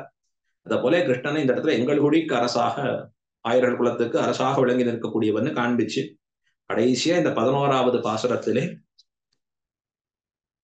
பலத்தை அருளி செய்கிறார் ஆழ்வார். அன்னமும் மீனுருவும் ஆளரியும் குரலும் ஆமையும் ஆனவனே ஆயர்கள் நாயகனே, என் அவலம் களைவாய் ஆடுக செங்கீரை ஏழுகம் உடையாய் ஆடுக ஆடுகவென்று அன்ன நடை மடவாள் அசோதை உகந்த பரிசு ஆன புகழ் புதுவை பட்டன் உரைத்த தமிழ் இன்னிசை மாலைகள் இப்பத்தும் வல்லார்.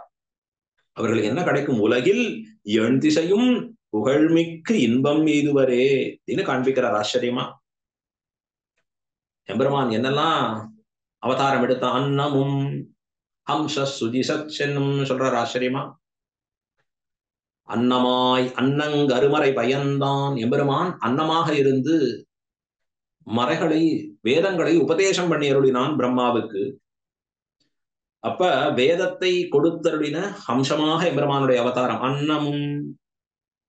அதற்கு மேலே பிரளயாபத்திலிருந்து நம்மை மீட்டு கொடுத்த மத்ஸ்யாவதாரமும், அதற்கு மேலே ஹிரண்யகசிபை வதம் செய்திருக்கக்கூடிய நரசிம்மமும், அதற்கு மேலே இந்திரனுக்கு வேண்டியதை கொடுத்து போந்த வாமன திரிவிக்ரமாவதாரம், அதற்கு மேலே மந்திர மலையை கொண்டு அழகாக கடைந்த கூர்மாவதாரம்.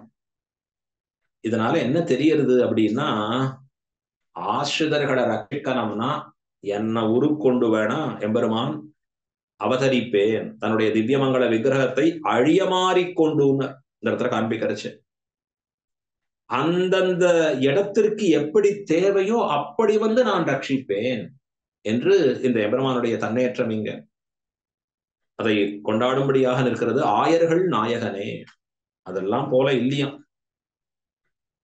இந்த இடையர் குலத்துக்கு வந்து சேர்ந்திருக்கிற அவதாரம் இருக்கே, இது தனித்து அதெல்லாம் ஒரு தட்டிலேயும் இந்த ஒரு கிருஷ்ணாவதாரம் எடுத்து ஆயர்களுக்கு நாயகனாக வந்தவனை இது தனித்தட்டிலேயும் வைத்து கொண்டாடப்பட வேண்டியதுன்னு சொல்லும்படியா இருக்கான். அப்படி தலைவன் ஆனவனே என் அவலம் கலைவாய் பிரார்த்திக்கிறார். எல்லா திசைகளிலும் சொல்றார் இந்த இடத்துல,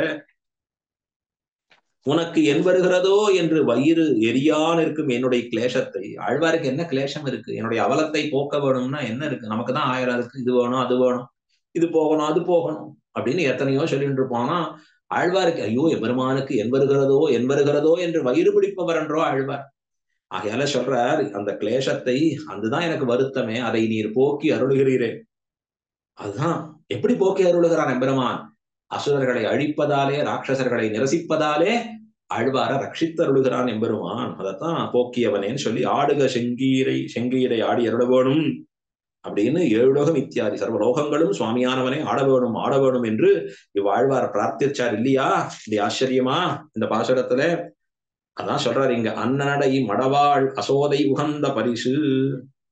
அந்த யசோதையாக இருக்கக்கூடியவள் அன்னம் போலே நடையழகையும் பவ்யதையும் உடையவளான யசோதை பிராட்டி உகந்து சொன்ன பிரகாரத்தை தான் ஆன இத்தியாதி பிராமணோத்தமராய் வந்து கோபஜன்மத்தை ஆஸ்தானம் பண்ணி இருக்கிற அவள் அந்த காலத்துல அனுபவிச்ச அனுபவத்தை பிற்காலத்திலே இவரும் அப்படி அனுபவித்து அவளிலும் காட்டிலும் சமர்த்தமான புகழ். இப்ப யாரு கிருஷ்ணனை குளிப்பாட்டினா, யார் கிருஷ்ணனுக்கு பூச்சூட்டினா, யார் கிருஷ்ணனுக்கு காப்பிட்டா, யார் கிருஷ்ணனுக்கு செங்கீரை ஆட்டினான்னு சொன்னா யசோதைன்னு ஞாபகம் வராது யாருக்கும்.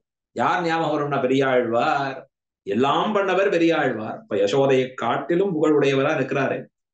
ஸ்ரீவில்லிபுத்தூருக்கு நிர்வாகரான இந்த ஆழ்வார் அவர் அருளி செய்திருக்கக்கூடிய ரொம்ப திராவிட ரூபமாக இருக்கக்கூடிய இந்த இனிமையாக இருக்கக்கூடிய இசையோதையை கூடியிருந்துள்ள இந்த தொடைகள் 10ஐயும் இந்த 10 பாசுரங்களையும் அபியசிக்க வல்லவர்கள் என்ன இருக்கும் அவர்களுக்கு அப்படின்னா, அவர்கள் உலகில் இத்தியாதி இங்க தெரிவிக்கிறார், இந்த லோகத்திலே இருக்க செய்தே 8 திக்கிலும் அடங்காத பெரிய புகழை உடையவராய் அவர்களுக்கு நிலமல்லாத பகவத் அனுபவ பரமசுகத்தை பிராபிக்க பெறுவர்கள் காண்பிக்கிறார்.